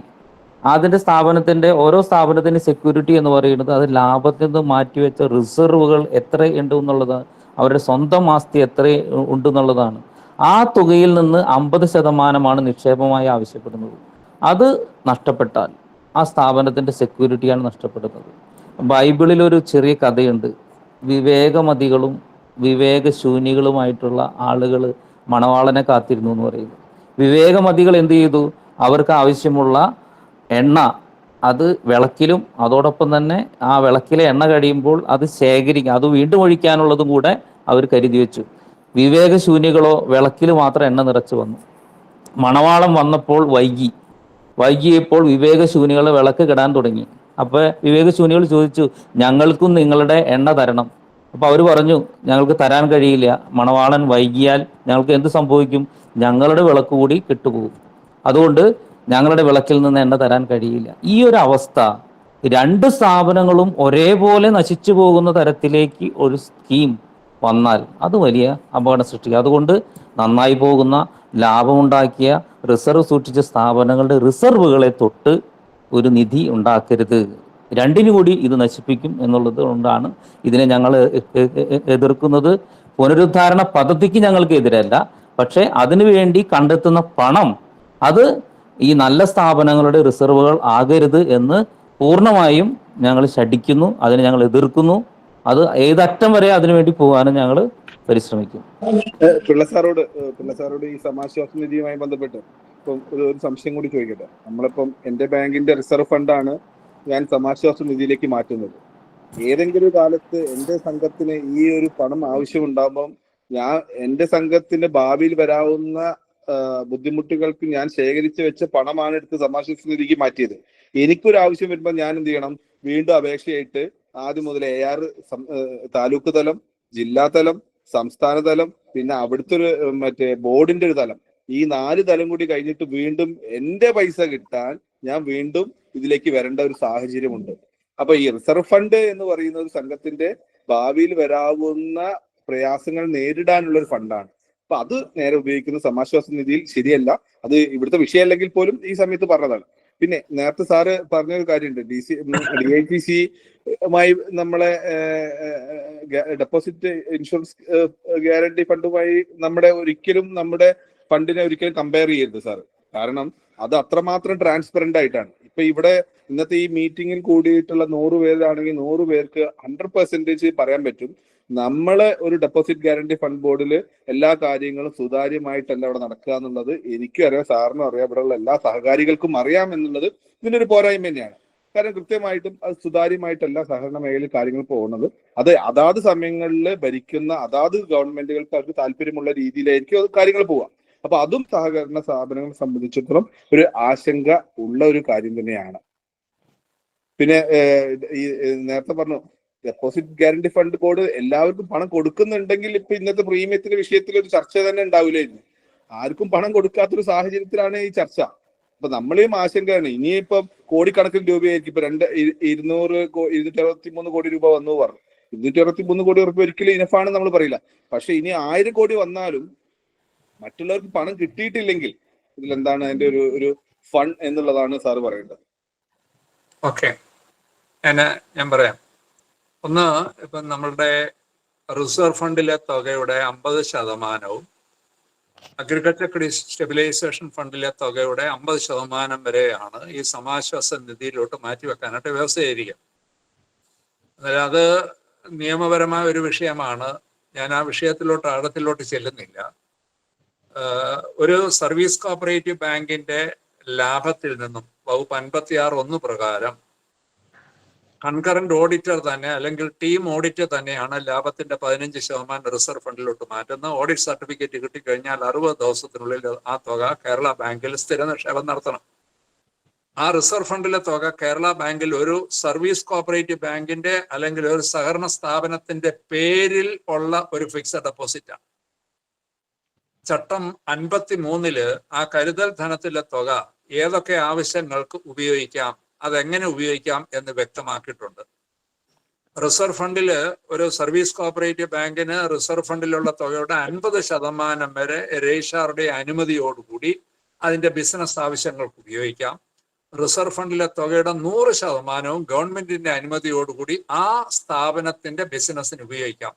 ഈ 2 ഉപയോഗങ്ങൾ മാത്രമേ 53-ാം ചട്ടത്തിൽ പറഞ്ഞിട്ടുള്ളൂ. ഞാൻ ഈ പറഞ്ഞതിൽ നിന്നും വ്യക്തമായി കാണും. ഞാൻ അതിനോട്ട് പിന്നെ കൂടുതൽ വിശദീകരണത്തിലോട്ട് ഞാൻ പോകുന്നില്ല. സമാശ്വാസ നിധിയിലെ തുക അത് എത്രമാത്രം പ്രായോഗികമാണ്, സംഘങ്ങളുടെ ലാഭത്തിൽ പ്രവർത്തിക്കുന്ന സംഘങ്ങളുടെ ഭാവിയിൽ എന്തെങ്കിലും ബുദ്ധിമുട്ടുണ്ടാകുകയാണെങ്കിൽ അത് ഓവർകം ചെയ്യുന്നതിന് വേണ്ടി വെച്ചിരിക്കുന്ന ഒരു മുൻകരുതലാണ് ആ റിസർവ് ഫണ്ട് എന്ന് പറയുന്നത്. കെടുകാര്യസ്ഥത കൊണ്ടോ അല്ലെങ്കിൽ ദുർഭരണം കൊണ്ടോ അഴിമതി കൊണ്ടോ നഷ്ടത്തിൽ പോയ ഒരു സ്ഥാപനത്തിനെ ഉദ്ധരിക്കുന്നതിന് നല്ല നിലയിൽ പ്രവർത്തിച്ച ഒരു സ്ഥാപനത്തിന്റെ ലാഭത്തിൽ നിന്ന് മാറ്റിവെച്ചിട്ടുള്ള തുക ഉപയോഗിക്കുക എന്ന് പറയുന്നത് അത് എത്രമാത്രം സ്വീകാര്യമാണ്, ആരോഗ്യകരമാണ് എന്നത് സഹകാരികൾ ചിന്തിക്കേണ്ട ഒരു വിഷയമാണ്. എല്ലാരും എല്ലാരും ഒരേ മനസ്സിലെത്തി എന്നാണ് എനിക്ക് തോന്നുന്നത്. പിള്ള സാറ് കേരള ബാങ്കിന്റെ ബോർഡ് ഓഫ് മാനേജ്മെന്റ് അംഗമാണ്. പിള്ള സാറിന്റെ ബുദ്ധിമുട്ട് നമുക്ക് മനസ്സിലാവും. പക്ഷെ ഒരു സംഘത്തിന്റെ പേരിൽ ഡെപ്പോസിറ്റ് ചെയ്ത പണം വേറൊരു രീതിയിൽ സംഘം അറിയാതെ തിരിച്ചെടുക്കാൻ പറ്റില്ല എന്നതാണ് അതിന്റെ നല്ല മലയാളത്തിൽ എനിക്ക് ബോധ്യമായെന്ന് തോന്നുന്നു. എന്തായാലും ജോസഫേട്ട വന്നിട്ടുണ്ട്. ആരോ ശ്രീത്ത് എന്തോ പറയാൻ നോക്കിയിരുന്നോ? അതെ, ഞാൻ പറഞ്ഞ പിള്ള സാർ ഒരു കാര്യം കൂടി, കണ്ടു നമ്മുടെ ഈ നിക്ഷേപ ഗ്യാരണ്ടി ഫണ്ടിൽ നിന്ന് പണം കിട്ടണമെങ്കിൽ നമ്മളൊരു പോയിന്റ് പറഞ്ഞു, 19 പോയിന്റിന് താഴെയുള്ളവർക്കും കിട്ടില്ല, 50 പോയിന്റിന് മുകളിലുള്ളവർക്കും കിട്ടില്ലായിരുന്നു. അങ്ങനെയുള്ള ആളുകൾക്ക് ഈ CARR-ഉം NPA ഒക്കെ ബാധകമാക്കിക്കൊണ്ട് ചട്ടം വന്നു. ഏത് ചട്ടത്തിലാണ് സാർ, സഹകരണ നിയമപ്രകാരമുള്ള ഏത് ചട്ടത്തിലാണ് CARR-ഉം NPA-യും തുടങ്ങിയിട്ടുള്ള ആ ലിസ്റ്റ് ചെയ്ത് വന്ന സാധനങ്ങൾ വന്നിട്ടുള്ളത്? ഏതെങ്കിലും ഒരു ചട്ടം വേണോ? ഒരു സഹകരണ നിയമപ്രകാരം ആയിരിക്കണമല്ലോ. സഹകരണ നിയമത്തില് അത് പ്രാഥമിക സഹകരണ സംഘങ്ങൾക്ക് എന്താണ് CRAR-ഉം NPA ഒക്കെ ബാധകം എന്നുള്ളതും കൂടി സാറ് പറഞ്ഞത്. ഇതുവരെ അങ്ങനെ ഒരു വ്യവസ്ഥ നിയമത്തിലോ ചട്ടത്തിലോ വന്നിട്ടില്ല, രജിസ്ട്രാർ സർക്കുലറിലും വന്നിട്ടില്ല. പക്ഷെ 2009 എനിക്ക് തോന്നുന്നു ശ്രീജിത്ത് ആണെന്ന് തോന്നുന്നു, അത് നമ്മുടെ ഗ്രൂപ്പിൽ ഇട്ടിട്ടുണ്ട്, ഭീഷണം ഗ്രൂപ്പിൽ ഇട്ടിട്ടുണ്ട്. നബാർഡിന്റെ ഒരു സർക്കുലർ കേരള സഹകരണ സംഘം രജിസ്ട്രാർക്ക് ഉണ്ടായിരുന്നു. ഇന്ത്യയിലെ 26 സംസ്ഥാനങ്ങളില് CRAR ഉൾപ്പെടെയുള്ള IRAC നോംസ് നടപ്പാക്കിയിട്ടുണ്ട്. കേരളം ഉൾപ്പെടെയുള്ള 3 സംസ്ഥാനങ്ങൾ മാത്രമാണ് അത് നടപ്പാക്കാത്തത്. അത് ഉടനെ നടപ്പാക്കണമെന്ന് കാണിച്ചുകൊണ്ട് അതിന്റെ വിശദ വിവരങ്ങൾ ഉൾപ്പെടുത്തിക്കൊണ്ടുള്ള ഒരു സർക്കുലർ 2009 രജിസ്ട്രാർ കൊടുത്തിട്ടുണ്ടായിരുന്നു. പക്ഷെ അത് കേരളത്തിൽ ഇതുവരെ നടപ്പാക്കിയിട്ടില്ല. അത് നടപ്പാക്കിയിരുന്നുവെങ്കിൽ ഈ പറഞ്ഞൊക്കെ NPA-യും CRAR-ഉം ഒക്കെ അതിൻ്റെ അകത്ത് പ്രസക്തി ഉണ്ടായിരുന്നു. ഇതിൽ ഗൗരവമായ ഒരു വിഷയം എന്ന് പറയുന്നത്, ഈ നഷ്ടത്തിൽ പ്രവർത്തിക്കുന്ന സംഘങ്ങളെ പുനരുദ്ധരിക്കുന്നതിനോ നിക്ഷേപം മടക്കി കൊടുക്കുന്നതിനോ ഈ നിർദ്ദിഷ്ട ഫോം പൂരിപ്പിച്ച് അതില് വിവരങ്ങൾ നൽകിക്കൊണ്ട് കേരളത്തിൽ ഒരു സർവീസ് കോപ്പറേറ്റീവ് ബാങ്കിനും ഈ സഹായം വാങ്ങാൻ പറ്റുകയില്ല. കാരണം അത് പൂരിപ്പിക്കാൻ പറ്റുകയില്ല. CRAR കണക്കാക്കണമെങ്കിൽ ഒന്നുകിൽ ഏതൊക്കെയാണ് tier 1 capital fund, IRAC norms പ്രകാരം അർബൻ ബാങ്കിൽ പെയ്ഡ് അപ്പ് ഷെയർ ക്യാപിറ്റല്, അതുപോലെ തന്നെ നോൺ റീഫണ്ടബിൾ ആയിട്ടുള്ള നോമിനൽ മെമ്പർമാരുടെ ഷെയർ ക്യാപിറ്റല്, റിസർവ് ഫണ്ട്, മറ്റ് സ്റ്റാറ്റ്യൂട്ടറി റിസർവുകൾ, ഡിസ്ക്ലോസ്ഡ് ഫ്രീ റിസർവ്, ഇങ്ങനെയുള്ള ഇനങ്ങൾ മാത്രമാണ് ടയർ 1-ല്, അതായത് കോർ എലിമെന്റ്സ് ആണ്. ഇത് നമ്മളുടെ CRAR-ൽ ഏതാണ് ടയർ 1-ലെ എലിമെന്റ്സ്, എന്തൊക്കെയാണ്, ടയർ 2-ൽ എന്തൊക്കെയാണ്? ടയർ 1-ന്റെ 100%-ൽ കൂടുതൽ ടയർ 2-ൽ ഉണ്ടാകാൻ പാടില്ല. ടോട്ടൽ ക്യാപിറ്റൽ ഫണ്ടിന്റെ 50% കുറയാതെ ടയർ 1-ൽ ഉണ്ടായിരിക്കണം. കാഷ് ബാലൻസിന് 0 റിസ്ക് വെയിറ്റേജ് ആണ്. പേഴ്സണൽ ലോണിന് 125 റിസ്ക് വെയിറ്റേജ് ആണ്. അങ്ങനെ ഓരോ ആസ്തി ഇനത്തിനും ആ റിസ്ക് വെയിറ്റേജ് വെച്ചുകൊണ്ടുള്ള റിസ്ക് വെയിറ്റഡ് വാല്യൂ കാണണം. ഇത് നമ്മുടെ സഹകരണ വകുപ്പ് ഉദ്യോഗസ്ഥന്മാർ ഇതുവരെ നടപ്പാക്കാത്തത് കാരണം അവർക്ക് ഇതിനെക്കുറിച്ച് ഒരു ധാരണയില്ല. നമ്മുടെ സെക്രട്ടറിമാർക്കും ചീഫ് എക്സിക്യൂട്ടീവുമാർക്കും ഇങ്ങനെ ഒരു ഫോർമാറ്റ് തയ്യാറാക്കാൻ പറ്റിയാലും പിന്നെ ആർക്ക് എവിടെ നിന്നും സഹായം കിട്ടും? ഈ പുനരുദ്ധാരണ നിധിയിൽ നിന്നോ അതുപോലെ തന്നെ ഡെപ്പോസിറ്റ് ഗ്യാരണ്ടി ഫണ്ടിൽ നിന്നോ ഇപ്പോൾ അവാർഡിന് ഫോമാറ്റ് തയ്യാറാക്കുന്ന ഡിപ്പാർട്ട്മെന്റിന്റെ ആ അവാർഡിന് അപേക്ഷിക്കുന്നതിനോ ആ നിർദ്ദിഷ്ട വിവരങ്ങളെല്ലാം നൽകിക്കൊണ്ട് ഒരു സ്ഥാപനത്തിന് സാധിക്കുകയില്ല എന്ന് 100% ഉറപ്പാണ്. അതിന്റെ അർത്ഥം എന്താ? സമാശ്വാസ നിധിയിൽ നിന്നും സാർ അത് തന്നെയാണ് നമ്മളെ പ്രശ്നം. നമുക്ക് കോൺഫിഡൻസ് ലെവൽ ഇല്ല. ഒരു സംഘത്തിനും പണം കിട്ടുമെന്ന് ഞങ്ങൾക്ക് തന്നെ കോൺഫിഡൻസ് ഇല്ല. സാറിനെ പോലെ സാറിന്റെ മേഖലയിലുള്ള ആർക്കും കോൺഫിഡൻസ് ഇല്ല. പിന്നെ ഞങ്ങൾ എങ്ങനെ പണം കൊടുക്കും? അതാണ് മാറ്റം വരുത്തും. നമുക്ക് ശ്രീത്തെ ഒരു കാര്യം ചെയ്യാം. നമുക്ക് എന്തായാലും ജോസഫ് സാറ് വന്നിട്ടുണ്ട്. അപ്പോ സാറ് കേൾക്കാവോ?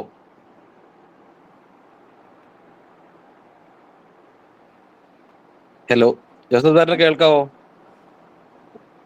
സാറേ മ്യൂട്ട് മാറ്റണേ.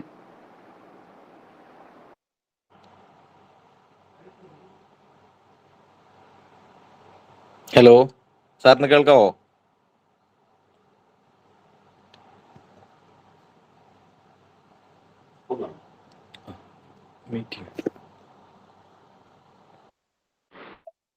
ഹലോ, ഞാൻ പറയുന്നത് കേൾക്കാവോ?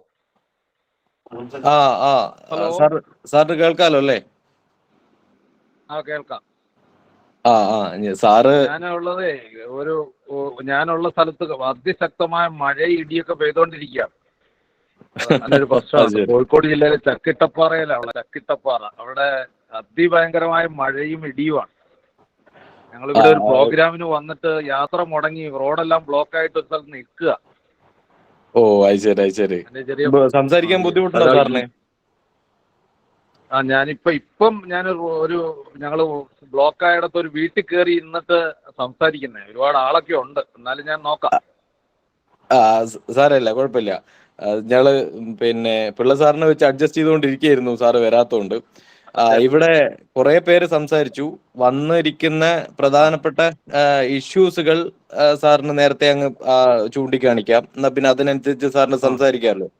ഒന്ന്, ഈ ഡെപ്പോസിറ്റ് ഗ്യാരണ്ടി ഫണ്ട് ബോർഡ് ഇപ്പൊ വന്നിരിക്കുന്ന മാറ്റം, അതായത് നമ്മൾ ഫിനാൻഷ്യൽ അസിസ്റ്റൻസ് കൂടി കൊടുക്കാൻ തീരുമാനിച്ചു എന്നുള്ളതാണ്. സാറിന്റെ മേഖല മൊത്തത്തിൽ സംഘങ്ങൾ ഒരു പ്രതിസന്ധി നേരിടുന്ന ഘട്ടത്തിലാണ് നമ്മൾ ഈ ഗ്യാരണ്ടീനെ കുറിച്ചും ഫിനാൻഷ്യൽ അസിസ്റ്റൻസിനെ കുറിച്ചൊക്കെ സംസാരിക്കുന്നത്. അപ്പൊ അതിൽ വന്നിരിക്കുന്ന മാറ്റങ്ങളിൽ ഒന്ന്, പ്രീമിയത്തിൽ വന്ന തോതിൽ വന്ന ഉയർച്ച. അത് ഭൂരിപക്ഷ ആൾക്കാരും സ്വാഗതം ചെയ്തിട്ടുണ്ട്. എന്നാലും അത്രയും പ്രീമിയം കൊടുക്കുമ്പോൾ അതിനുള്ള സഹായം ബോർഡിൽ നിന്ന് കിട്ടുമോ എന്നുള്ള ഒരു ആശങ്കയാണ് പ്രീമിയത്തിന്റെ കാര്യത്തിൽ ഇവിടെ ഉയർന്നു വന്നിരിക്കുന്നത്. രണ്ടാമത്തെ ഒരു പ്രശ്നം എന്ന് പറയുന്നത് ഈ ഫിനാൻഷ്യൽ അസിസ്റ്റൻസ്. അതിലൊന്ന്, സംഘങ്ങൾക്ക് ജാമ്യവസ്തു നിൽക്കണം, ഈട് വെക്കണം എന്നുള്ളതാണ്. എത്രത്തോളം ഒരു ചെറിയ സംഘത്തിന് ഈട് വെച്ചിട്ട് അതിന് പര്യാപ്തമായ വായ്പ അതിൽ നിന്ന് കിട്ടുമോ എന്നുള്ളത്. അങ്ങനെ ഈട് വെച്ചാൽ തന്നെയും അത് ബോർഡിന് റിക്കവർ ചെയ്തെടുക്കാൻ പാകത്തിലാകുമോ എന്നുള്ളത്. രണ്ട്, ആ ലോണ് വേഗത്തിലും എളുപ്പത്തിലും കിട്ടാൻ പറ്റുന്ന വ്യവസ്ഥയാണോ ഇപ്പൊ കൊണ്ടുവന്നിരിക്കുന്നത് എന്നുള്ളതാണ്. ലോണിന്റെ വ്യവസ്ഥ, പ്രീമിയത്തിന്റെ വർധനവ്. പിന്നെ മൂന്നാമത്തെ ഒരു കാര്യം, ഈ സംഘങ്ങളെ മൊത്തം ഒരു പ്രതിസന്ധിയിലേക്ക് തള്ളിവിടാതെ പ്രതിസന്ധി ആവുന്നതിന് മുമ്പ് തന്നെ സഹായിക്കാൻ പാകത്തിലുള്ള ഒരു ലിബറൽ സമീപനം ബോർഡിന് വേണ്ടേ എന്നുള്ളതാണ്. പിന്നെ ബോർഡിന്റെ സർവീസും പ്രവർത്തനങ്ങൾ, അതായത് ഇപ്പൊ എത്രത്തോളം സംഘങ്ങൾ ബോർഡിലെ നിക്ഷേപ ഗ്യാരണ്ടിയിൽ ഉണ്ട്, അതിന്റെ ഗ്യാരണ്ടി സർട്ടിഫിക്കറ്റ് എക്സിബിറ്റ് ചെയ്യുന്ന രീതി, എല്ലാവരെയും ഉൾപ്പെടുത്താനുള്ള ഒരു സമീപനം, ഈ രീതിയിൽ ബോർഡിന്റെ സർവീസ് കൂടുതൽ മെച്ചപ്പെടുത്താനുള്ള ഒരു സമീപനം വേണം എന്നുള്ളതാണ്. അപ്പൊ ഇതിനെ കുറിച്ചൊന്ന് പറഞ്ഞു കഴിഞ്ഞാൽ നമുക്ക് പറയാം. ഞാനൊരു യാത്രയിലാണ്. ചക്കിട്ടപ്പാറയിൽ ഒരു റോഡ് ബ്ലോക്കിൽ പെട്ട് നിൽക്കുകയാണ്. അപ്പോൾ അതുകൊണ്ട് എനിക്ക് ചില പരിമിതികളുണ്ട്. വളരെ ഷോർട്ടായി ചില കാര്യം പറഞ്ഞ് അവസാനിപ്പിക്കാനാണ് ഞാൻ ആഗ്രഹിക്കുന്നത്. ബിജു ഈ വിഷയവുമായി ബന്ധപ്പെട്ട് ദീർഘകാലമായി എന്നോട് വ്യക്തിപരമായി സംസാരിക്കുന്ന ഒരാളാണ്. ഞാൻ ഈ ബോർഡിന്റെ ഡയറക്ടറായി വന്ന അന്ന് മുതൽ ഈ കാര്യങ്ങളെ സംബന്ധിച്ച് വിമർശനാത്മകമായി എന്നോട് സംസാരിക്കുകയും ഒട്ടേറെ നിർദ്ദേശങ്ങൾ വെൽക്കുകയും ആ നിർദ്ദേശങ്ങൾ പലതും ഞങ്ങൾ സ്വീകരിക്കുകയും ചെയ്തിട്ടുണ്ട് എന്ന് ആമുഖമായി പറയാൻ ഞാൻ ആഗ്രഹിക്കുകയാണ്. ഇവിടെ ഈ ഡിപ്പോസിറ്റ് ഗ്യാരണ്ടി ബോർഡിന്റെ ഒരു പ്രസക്തിയെ സംബന്ധിച്ചിടത്തോളം ഒരുപാട് സംശയങ്ങൾ എല്ലാ ഭാഗത്തും ഉണ്ടായിട്ടുണ്ട്. ആ സംശയങ്ങൾ ഞങ്ങൾക്ക് ഭരണസമിതി അംഗങ്ങൾ എന്ന നിലയിൽ തുടക്കത്തിൽ മുതൽ ഞങ്ങൾക്കുമുണ്ട്. കാരണം ഡിപ്പോസിറ്റ് ഗ്യാരണ്ടി ബോർഡ് രൂപീകരിച്ച് സംഘങ്ങൾക്ക് ഡിപ്പോസിറ്റേഴ്സിന് ഗ്യാരണ്ടി, പ്രത്യേകം ശ്രദ്ധിക്കണം, ഇത് സംഘങ്ങൾക്ക് ഒരു തരത്തിലും ഗ്യാരണ്ടി തരാനുള്ള സ്ഥാപനമല്ല. ഇതിന്റെ ഇന്റൻഷൻ ഓഫ് ദ ആക്ട് എന്ന് പറയുന്നത് കേരളത്തിലെ സഹകരണ മേഖലയിൽ ഡിപ്പോസിറ്റ് ചെയ്ത ഡിപ്പോസിറ്റേഴ്സിന് ഗ്യാരണ്ടി കൊടുക്കുക എന്നുള്ളതാണ് ആക്ട് പറയുന്നത്. അതുകൊണ്ട് സംഘങ്ങളെ പുനരുദ്ധരിപ്പിക്കുക എന്നുള്ള ഒരു പോയിന്റ് ഒരു കാലത്തും നിയമത്തിന്റെ മുന്നിൽ നിൽക്കില്ല എന്നുള്ളൊരു വസ്തുതയുണ്ട്. ഏതായാലും അതിന്റെ എല്ലാം പരിമിതി നിന്നുകൊണ്ട് ഇപ്പൊ നമുക്കറിയാം, ലിക്വിഡേറ്റ് ചെയ്യപ്പെട്ടാൽ മാത്രമേ ഏതെങ്കിലും തരത്തിൽ ആ സംഘങ്ങളെ സഹായിക്കാൻ സാധിക്കുകയുള്ളൂ. അത് പരിമിതമായ തുകയാണ് നമുക്ക് സഹായിക്കാൻ കഴിയുന്നത് എന്നുള്ള ഒരുപാട് പരിമിതിയിൽ നിന്നുകൊണ്ടാണ് ഈ സംഘത്തിന്റെ ഭരണം ഞങ്ങൾ ഏറ്റെടുത്തത് എന്നുള്ള വസ്തുതയാണ്. അതിനകത്ത് ആശങ്ക ഒരുപാട് പേർ അറിയിച്ചിട്ടുണ്ടെങ്കിൽ ആ ആശങ്കയിൽ കുറച്ചൊക്കെ വസ്തുതയുണ്ട് എന്നുള്ളത് കൂടിയാണ് എനിക്ക് അത് സംബന്ധിച്ച് പറയാനുള്ളത്. പിന്നീട് ഞങ്ങൾ നടത്തിയ ഒരു ശ്രമമാണ്, നമ്മുടെ ഒരു ചർച്ചയുടെ ഒരു കൺസെപ്റ്റ് പൊതുവായി വന്നത് ഇത്തരത്തിലൊരു സംഘത്തെ, ഇത്തരത്തിലൊരു സ്ഥാപനത്തെ നയിച്ചുകൊണ്ട് മുന്നോട്ട് പോകുന്നതിൽ വല്ല അർത്ഥമുണ്ടോ എന്ന രൂപത്തിലുള്ള ആശങ്കയുടെ പുറത്താണ് എന്തെങ്കിലും ഒരു മാറ്റം ഉണ്ടാക്കണം, സംഘങ്ങളെ സഹായിക്കുന്ന ഒരു നിലപാടുണ്ടാകണം എന്നുള്ള ശക്തമായിട്ടുള്ള ഒരു നിലപാടിന്റെ പുറത്താണ് ഇപ്പോൾ ഉണ്ടായിരുന്ന ചില ഭേദഗതി ഉണ്ടായിരിക്കുന്നത് എന്ന് സൂചിപ്പിക്കാൻ ആഗ്രഹിക്കാം. എന്നാൽ ഈ ഉണ്ടായിരിക്കുന്ന ഭേദഗതികളെല്ലാം കുറ്റമറ്റതാണോ, അല്ലെങ്കിൽ എല്ലാവരും നിങ്ങൾ ഉദ്ദേശിക്കുന്ന രൂപത്തിൽ എല്ലാവരെയും സഹായിക്കാൻ കഴിയുമോ എന്ന് ചോദിച്ചാൽ ഇല്ല എന്നുള്ളതാണ് വസ്തുത. ഇപ്പൊ ഇവിടെ പറഞ്ഞ ഒരു പോയിന്റ്, അതായത് ആവശ്യമായ സെക്യൂരിറ്റി ഇല്ലാത്ത സംഘങ്ങൾ എന്തു ചെയ്യും എന്നുള്ളതാണ്. ഇപ്പൊ ഞങ്ങളുടെ മുന്നിൽ തന്നെ ഒരു അനുഭവമുണ്ട്. ഒരു 10 വർഷം മുമ്പ്, ഏകദേശം 10-12 വർഷം മുമ്പ് KSFE-യുടെ വേണ്ടി രൂപീകരിച്ച തിരുവനന്തപുരത്തെ ഒരു സഹകരണ സംഘത്തിന് നിയമവിരുദ്ധമായി എന്ന് തന്നെ പറയാൻ പറ്റും.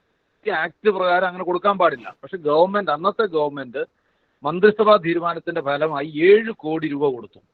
ആ കൊടുത്തതല്ലാതെ അതെന്തായി, എങ്ങനെയായി, അതെവിടെ പോയി, അതിന്നും 1 രൂപ പോലും തിരിച്ചു കിട്ടിയിട്ടില്ലെന്ന് മാത്രമല്ല, റിക്കവറി നടപടികൾ ആരംഭിച്ചപ്പോൾ ബന്ധപ്പെട്ട സഹകരണ സംഘം തന്നെ ഞങ്ങൾ നിയമവിരുദ്ധമായിട്ടാണ് കൊടുത്തത്, അതുകൊണ്ട് അത് തിരിച്ചു കൊടുക്കാൻ ഞങ്ങൾക്ക് ഉത്തരവാദിത്വമില്ല എന്ന് പറഞ്ഞ് കോടതികളിൽ കേസ് ഫയൽ ചെയ്ത് മുന്നോട്ട് പോകുന്ന സ്ഥിതിയാണുള്ളത്.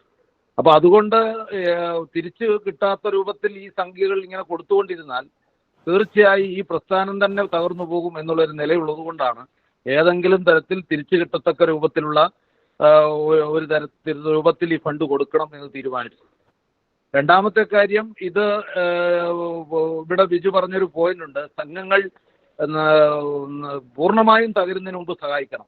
ആ പോയിന്റ് തന്നെയാണ് ഇത്തരത്തിലൊരു ഭേദഗതി വരുത്താനും റൂൾസ് ഉണ്ടാക്കിക്കൊണ്ട് സഹായം ചെയ്യാനും തീരുമാനിച്ചതിന്റെ അടിസ്ഥാന ഘടകം. അതിനകത്ത് ഏറ്റവും തകർന്ന സംഘങ്ങളെ, അതിന്റെ ഒരു ഗ്രേഡിംഗ് വെച്ചിട്ട് ഏറ്റവും തകർന്ന സംഘങ്ങളെ സഹായിക്കാൻ സാധിക്കില്ല എന്നുള്ള നില തന്നെയാണ് ഞങ്ങളും എടുത്തിരിക്കുന്നത്.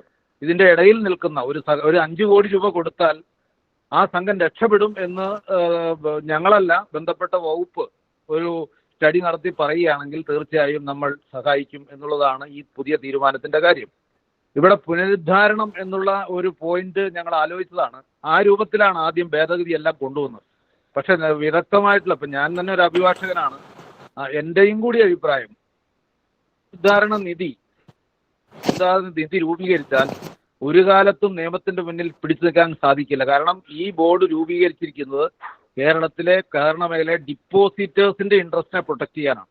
അപ്പൊ അതുകൊണ്ട് പുനരുദ്ധാരണ നിധി എന്നുള്ളത്, അതുകൊണ്ടാണ് ഇത്രയും താമസിച്ചത്. പുനരുദ്ധാരണ നിധിയായിട്ടാണോ വരേണ്ടത്, ഡിപ്പോസിറ്റേഴ്സിനെ സഹായിക്കാനാണോ വരേണ്ടത് എന്നുള്ളൊരു തർക്കം, നിയമപരമായിട്ടുള്ളൊരു തർക്കം. ഞങ്ങൾക്കെല്ലാം പുനരുദ്ധാരണം തന്നെയാണ് താല്പര്യം. പക്ഷെ നിയമപരമായ ഒരു തർക്കം വരികയും അതിന്റെ അടിസ്ഥാനത്തിൽ ഇതിന്റെ ഇന്റൻഷൻ ഓഫ് ദ ആക്ട് എന്ന് പറയുന്നത് ഡിപ്പോസിറ്റേഴ്സിനെ സഹായിക്കാൻ മാത്രമേ പാടുള്ളൂ എന്ന് തീരുമാനത്തിന്റെ അടിസ്ഥാനത്തിൽ നമ്മൾ എഴുതി തയ്യാറാക്കിയ ഭേദഗതികളൊക്കെ പിന്നീട് മാറ്റം വരുത്തിക്കൊണ്ട് ഈ തരുന്ന എത്ര രൂപയാണോ തരുന്നത് അത് പൂർണ്ണമായും ഡിപ്പോസിറ്റേഴ്സിന്റെ അവരുടെ ഡിപ്പോസിറ്റുകൾ തിരിച്ചു കൊടുക്കാൻ വേണ്ടി അത്തരത്തിൽ സാധിക്കാത്ത സംഘങ്ങൾ അതിനുവേണ്ടി മാത്രം ഉപയോഗിക്കാൻ സാധിക്കത്തക്ക രൂപത്തിലാണ് ഈ ഭേദഗതി വന്നിരിക്കുന്നത്. ഇതിനകത്ത് ഓരോ സംഘങ്ങളും പുനരുദ്ധാരണം എന്ന് പറയുന്നു. ഇപ്പൊ ഡിപ്പോസിറ്റേഴ്സിനെ സഹായിക്കുമ്പോൾ ചിലപ്പോൾ പുനരുദ്ധാരണം സാധിക്കാത്ത സംഘങ്ങളുണ്ടാവും. അങ്ങനെ വരുന്ന സംഘങ്ങളാണ് സഹകരണ വകുപ്പിൽ പുനരുദ്ധാരണ പ്രവർത്തന പുതിയൊരു പദ്ധതിയുമായി വന്നിട്ടുണ്ടല്ലോ. അപ്പൊ അതിന് അപേക്ഷ കൊടുക്കുകയും അതിനകത്ത് അങ്ങനെ അപേക്ഷ കൊടുക്കുന്ന സംഘങ്ങൾക്ക്, പ്രൊജക്ട് ഉണ്ടാക്കി അപേക്ഷ കൊടുക്കുന്ന സംഘങ്ങൾക്ക് ആ പ്രൊജക്ട് സഹകരണ ഡിപ്പാർട്ട്മെന്റ് അപ്രൂവ് ചെയ്താൽ പുനരുദ്ധാരണത്തിന് വേണ്ടിയുള്ള സഹായം ഗവൺമെന്റ് ചെയ്യുകയും അതിനകത്ത് ഡിപ്പോസിറ്റേഴ്സിന് തിരിച്ചു കൊടുക്കാനുള്ള പ്രത്യേക ഭാഗം സഹകരണ ഡിപ്പോസിറ്റ് ഗ്യാരണ്ടി ബോർഡ് നിർവഹിക്കുകയും ചെയ്യുക എന്നുള്ള ഒരു വളരെ അല്പം കോംപ്ലിക്കേറ്റഡ് ആയിട്ടുള്ള ഒരു ചുമതലയാണ് ഞങ്ങൾ ഏറ്റെടുത്തിരിക്കുന്നത് എന്നുള്ളത് ശരിയാണ്. അപ്പൊ അതാണ് അതിന്റെ വസ്തുത. ഇത് സംബന്ധിച്ചുള്ള വിമർശനങ്ങളെ സംബന്ധിച്ച് കൃത്യമായ ഒരു കൂടുതലായിട്ടുള്ള മറുപടി പറയാൻ എനിക്കും പരിമിതിയുണ്ട്. കാരണം നമ്മളൊരു സ്കീം ഉണ്ടാക്കി നടപ്പിലാക്കാൻ തുടങ്ങുകയാണ്. നടപ്പിലാക്കാൻ തുടങ്ങുമ്പോൾ മാത്രമേ ഇതിനകത്ത് എന്തെങ്കിലും കുഴപ്പമുണ്ടോ ഇല്ലയോ, നിങ്ങൾ പലരും പറയുന്ന വിമർശനത്തെ സംബന്ധിച്ചിടത്തോളം അത് കഴമ്പുള്ളതാണോ ഇല്ലയോ എന്നൊക്കെ വരാൻ വേണ്ടി സാധിക്കുകയുള്ളൂ. ചില വിമർശനങ്ങൾക്ക് ഒരു ഭാഗത്ത് പറയുമ്പോൾ അതിന് അത്തരത്തിൽ തീരുമാനമെടുക്കാൻ പല കാരണങ്ങളും നമ്മൾ ഫേസ് ചെയ്യേണ്ടി വന്നു. ഉദാഹരണമായിട്ട് ഞാൻ പറഞ്ഞു, KSFE സഹകരണ സംഘത്തിന്റെ പ്രശ്നം ഞാൻ പറഞ്ഞു. അപ്പൊ അതുകൊണ്ട് ഒരു ചെറിയ സെക്യൂരിറ്റി എന്നതിന്റെ പുറത്ത് 4-5 കോടി രൂപ 4% വരെയുള്ള ഒരു പലിശയ്ക്ക് കൊടുക്കുകയും അത് 2 വർഷത്തേക്ക് തിരിച്ചടയ്ക്കേണ്ടതില്ല.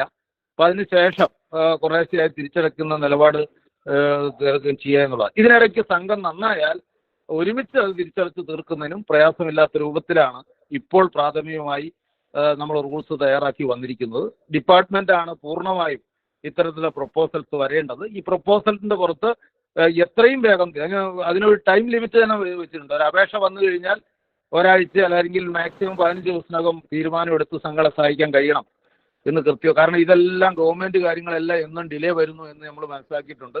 അപ്പോൾ ആ ഡിലേ വരാതിരിക്കാൻ വേണ്ടി റൂൾസിൽ തന്നെ അത് സംബന്ധിച്ച ചില കണ്ടീഷൻസ് വെച്ചുകൊണ്ടാണ് മുന്നോട്ട് വന്നിരിക്കുന്നത്. പിന്നെ അതിനെ സംബന്ധിച്ച് സ്പെസിഫിക് ആയിട്ടുള്ള കാര്യങ്ങൾ ചോദിച്ചപ്പോൾ റൂൾസ് ഓൾറെഡി തന്നിട്ടുണ്ട്. ഒരുപാട് പണിയെടുത്തിട്ടാണ് അതിന്റെ റൂൾസും അതുപോലെ അമെന്റ്മെന്റും ഉണ്ടാക്കിയത്. കാരണം ഓരോ ഘട്ടങ്ങളിൽ നമ്മൾ തയ്യാറാക്കുന്നത് ലോ ഡിപ്പാർട്ട്മെന്റ് റിജക്ട് ചെയ്യുക, മന്ത്രിയുടെ ഓഫീസിൽ നിന്നുള്ള നിർദ്ദേശങ്ങൾ മറിച്ചു വരിക, അല്ലെങ്കിൽ മന്ത്രിയുടെ ഓഫീസിൽ നിന്ന് അവർ വെച്ചിരിക്കുന്ന നിർദ്ദേശങ്ങൾ രജിസ്ട്രാർഡ് ഓഫീസിൽ നിന്ന് റിജക്ട് ചെയ്യുക. ഇതെല്ലാം കൂടെ തയ്യാറാക്കി നിയമവകുപ്പിന് കൊടുക്കുമ്പോൾ അവർ റിജക്ട് ചെയ്യുക. ഇങ്ങനെയൊക്കെയുള്ള ഒരുപാട് പ്രയാസങ്ങളും പ്രതിസന്ധികളും അഭിമുഖീകരിച്ചിട്ടാണ് നമ്മൾ ഇപ്പോൾ റൂൾസ് തയ്യാറാക്കിയിരിക്കുന്നത്. ഇതിനകത്ത് കൃത്യമായി ഇപ്പം ഏതാണ്ട് 200 കോടിയിലധികം രൂപ ഡിപ്പോസിറ്റ് ഗ്യാരണ്ടി ബോർഡിന്റെ കയ്യിൽ ഇപ്പോൾ ഉണ്ട്. അപ്പൊ അതിന്റെ 50% എത്രയും വേഗം ഇത്തരത്തിലുള്ള സഹകരണ സംഘം കൊടുക്കുക എന്നുള്ളതാണ്. ഇവിടെ വർദ്ധിപ്പിച്ചു എന്ന് പറയും. അപ്പൊ നേരത്തെ രീതിയിലാണ് നമുക്ക് വർദ്ധിപ്പിക്കേണ്ട ഒരു കാര്യവുമില്ല. കാരണം ലിക്വിഡേറ്റ് ചെയ്യപ്പെടുന്ന സംഘങ്ങളെ സഹായിക്കേണ്ടതുള്ളൂ. ലിക്വിഡേറ്റ് ചെയ്യുന്ന സംഘങ്ങളുടെ എണ്ണം വളരെ കുറവാണ് എന്ന് നമുക്കൊക്കെ അറിയാം. അപ്പൊ അത്തരത്തിൽ പോയാൽ മതി. പക്ഷെ ഇപ്പൊ 4-5 കോടി രൂപ ഓരോ സംഘങ്ങൾക്ക് കൊടുക്കാൻ നമ്മൾ ഈ സഹകരണ വകുപ്പിന്റെ നിർദ്ദേശപ്രകാരം കൊടുക്കാൻ, സഹകരണ സംഘങ്ങളെ തകർന്നു പോയിക്കൊണ്ടിരിക്കുന്ന സംഘങ്ങൾക്ക് പ്രത്യേകിച്ച് അതിലെ ഡിപ്പോസിറ്റേഴ്സിനെ സഹായിക്കാൻ രൂപത്തിൽ പണം സംഘങ്ങൾ കൊടുക്കാൻ തീരുമാനിക്കുമ്പോൾ അത് ചെറിയ പൈസ പോരല്ലോ. അപ്പൊ വലിയ പൈസ വേണം നമുക്ക് ഈ മേഖലയിൽ ചെയ്യാൻ. പിന്നെ ചെയ്യാൻ കഴിയുന്ന കാര്യങ്ങൾ കൂടുതലായി ഉത്തരവാദിത്തങ്ങൾ ഏറ്റെടുക്കേണ്ടി വരുന്ന നിലയ്ക്ക് അത് മീറ്റ് ചെയ്യണമെങ്കിൽ ഇത്തരത്തിലുള്ള ഒരു ചെറിയ വർധനവെന്നൊന്നും പറയാൻ കഴിയില്ല. കാരണം സംഘങ്ങൾക്കും ഈ സഹകരണ മേഖലയ്ക്കും കിട്ടുന്ന ഒരു സപ്പോർട്ട്, ഒരു നട്ടെല്ലായി മാറാൻ ഡിപ്പോസിറ്റ് ഗ്യാരണ്ടി ബോർഡിന് കഴിയണം എന്ന രൂപത്തിൽ തന്നെയാണ് ഞങ്ങൾ ഇത് തയ്യാറാക്കിയിരിക്കുന്നത്. ചെറിയ കുഴപ്പം ഇതിനകത്ത് വിമർശനങ്ങളില്ല എന്ന് ഞങ്ങൾ പറയുന്നില്ല. തീർച്ചയായിട്ടും വിമർശനങ്ങൾ ഉണ്ടായിട്ടുണ്ട്. ആ വിമർശനങ്ങളെ തീർച്ചയായിട്ടും മുഖവിലേക്ക് എടുത്തുകൊണ്ട് പ്രവർത്തന രംഗത്ത് വരുന്ന പ്രയാസങ്ങളെ കണ്ടറിഞ്ഞുകൊണ്ട് കാലാകാലഘട്ടങ്ങളിൽ റൂൾസിലോ അല്ലെങ്കിൽ ആ നിയമത്തിൽ തന്നെയോ അമെന്റ്മെന്റ് വേണ്ടി വന്നാൽ ഇനിയും മാറ്റം വരുത്തിക്കൊണ്ട് തന്നെയാണ് മുന്നോട്ട് പോകാൻ വേണ്ടി തീരുമാനിച്ചിട്ടുള്ളത്. അല്ലാതെ ഇതൊന്നും ഒരു ഫൈനൽ അല്ല. ഇതെല്ലാം കുറ്റമറ്റതാണ് എന്നുള്ള അഭിപ്രായം ഞങ്ങൾക്കില്ല. പക്ഷെ എന്തെങ്കിലും ഒന്ന് എന്ത് കുറ്റം പറഞ്ഞുകൊണ്ടിരുന്നിട്ട് കാര്യമല്ലോ.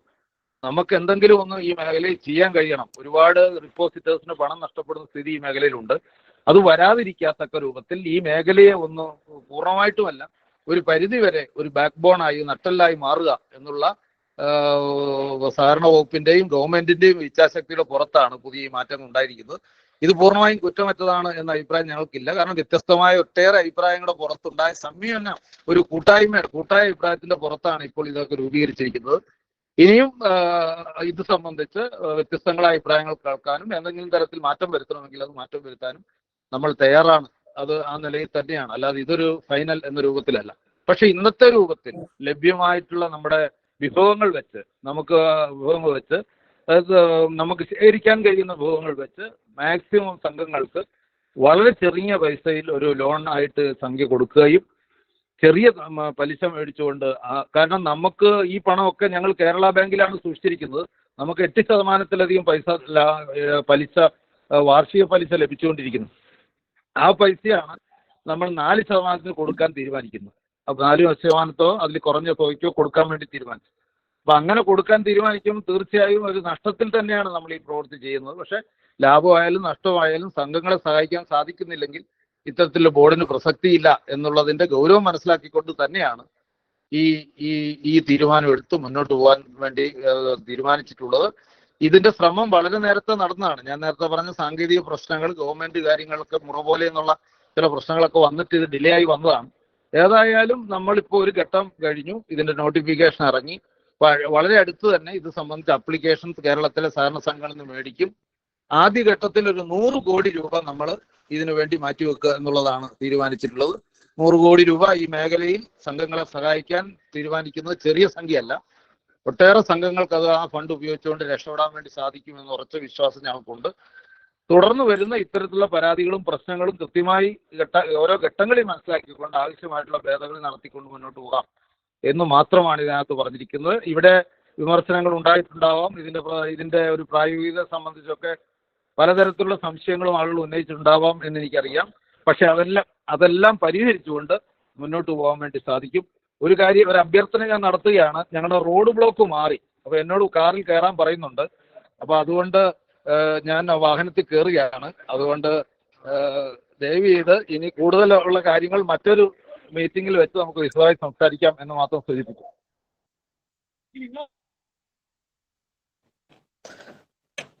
നന്ദി ജോസഫ് ഏട്ടാ.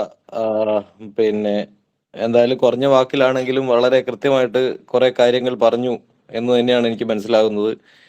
ഈ മലയോര കാർഷിക മേഖലയിൽ നടത്തുന്ന പൊതുപ്രവർത്തകൻ ആണ് ജോസഫ്. അതുകൊണ്ട് തന്നെ തുറന്ന മനസ്സോടുകൂടി കാണാനും പ്രശ്നങ്ങളെ ഒരു ഹൃദയം കൊണ്ട് ഉൾക്കൊള്ളാനും ഒരു ശീലമുണ്ട് എന്ന് ആ വാക്കുകളിലും പ്രകടമാണ്. എന്തായാലും ഇനി ജോസഫ് ഏട്ടനെ നമുക്ക് വിടാൻ തോന്നുന്നു. കൂടുതൽ ചർച്ചകൾ ഉണ്ടാവാം. പക്ഷെ ഒരുവിധം കാര്യങ്ങൾക്കൊക്കെ നമുക്കൊരു വ്യക്തത തന്നിട്ടുണ്ട്. ബാക്കിയുള്ളതിൽ എന്തെങ്കിലും കാര്യങ്ങളുണ്ടെങ്കിൽ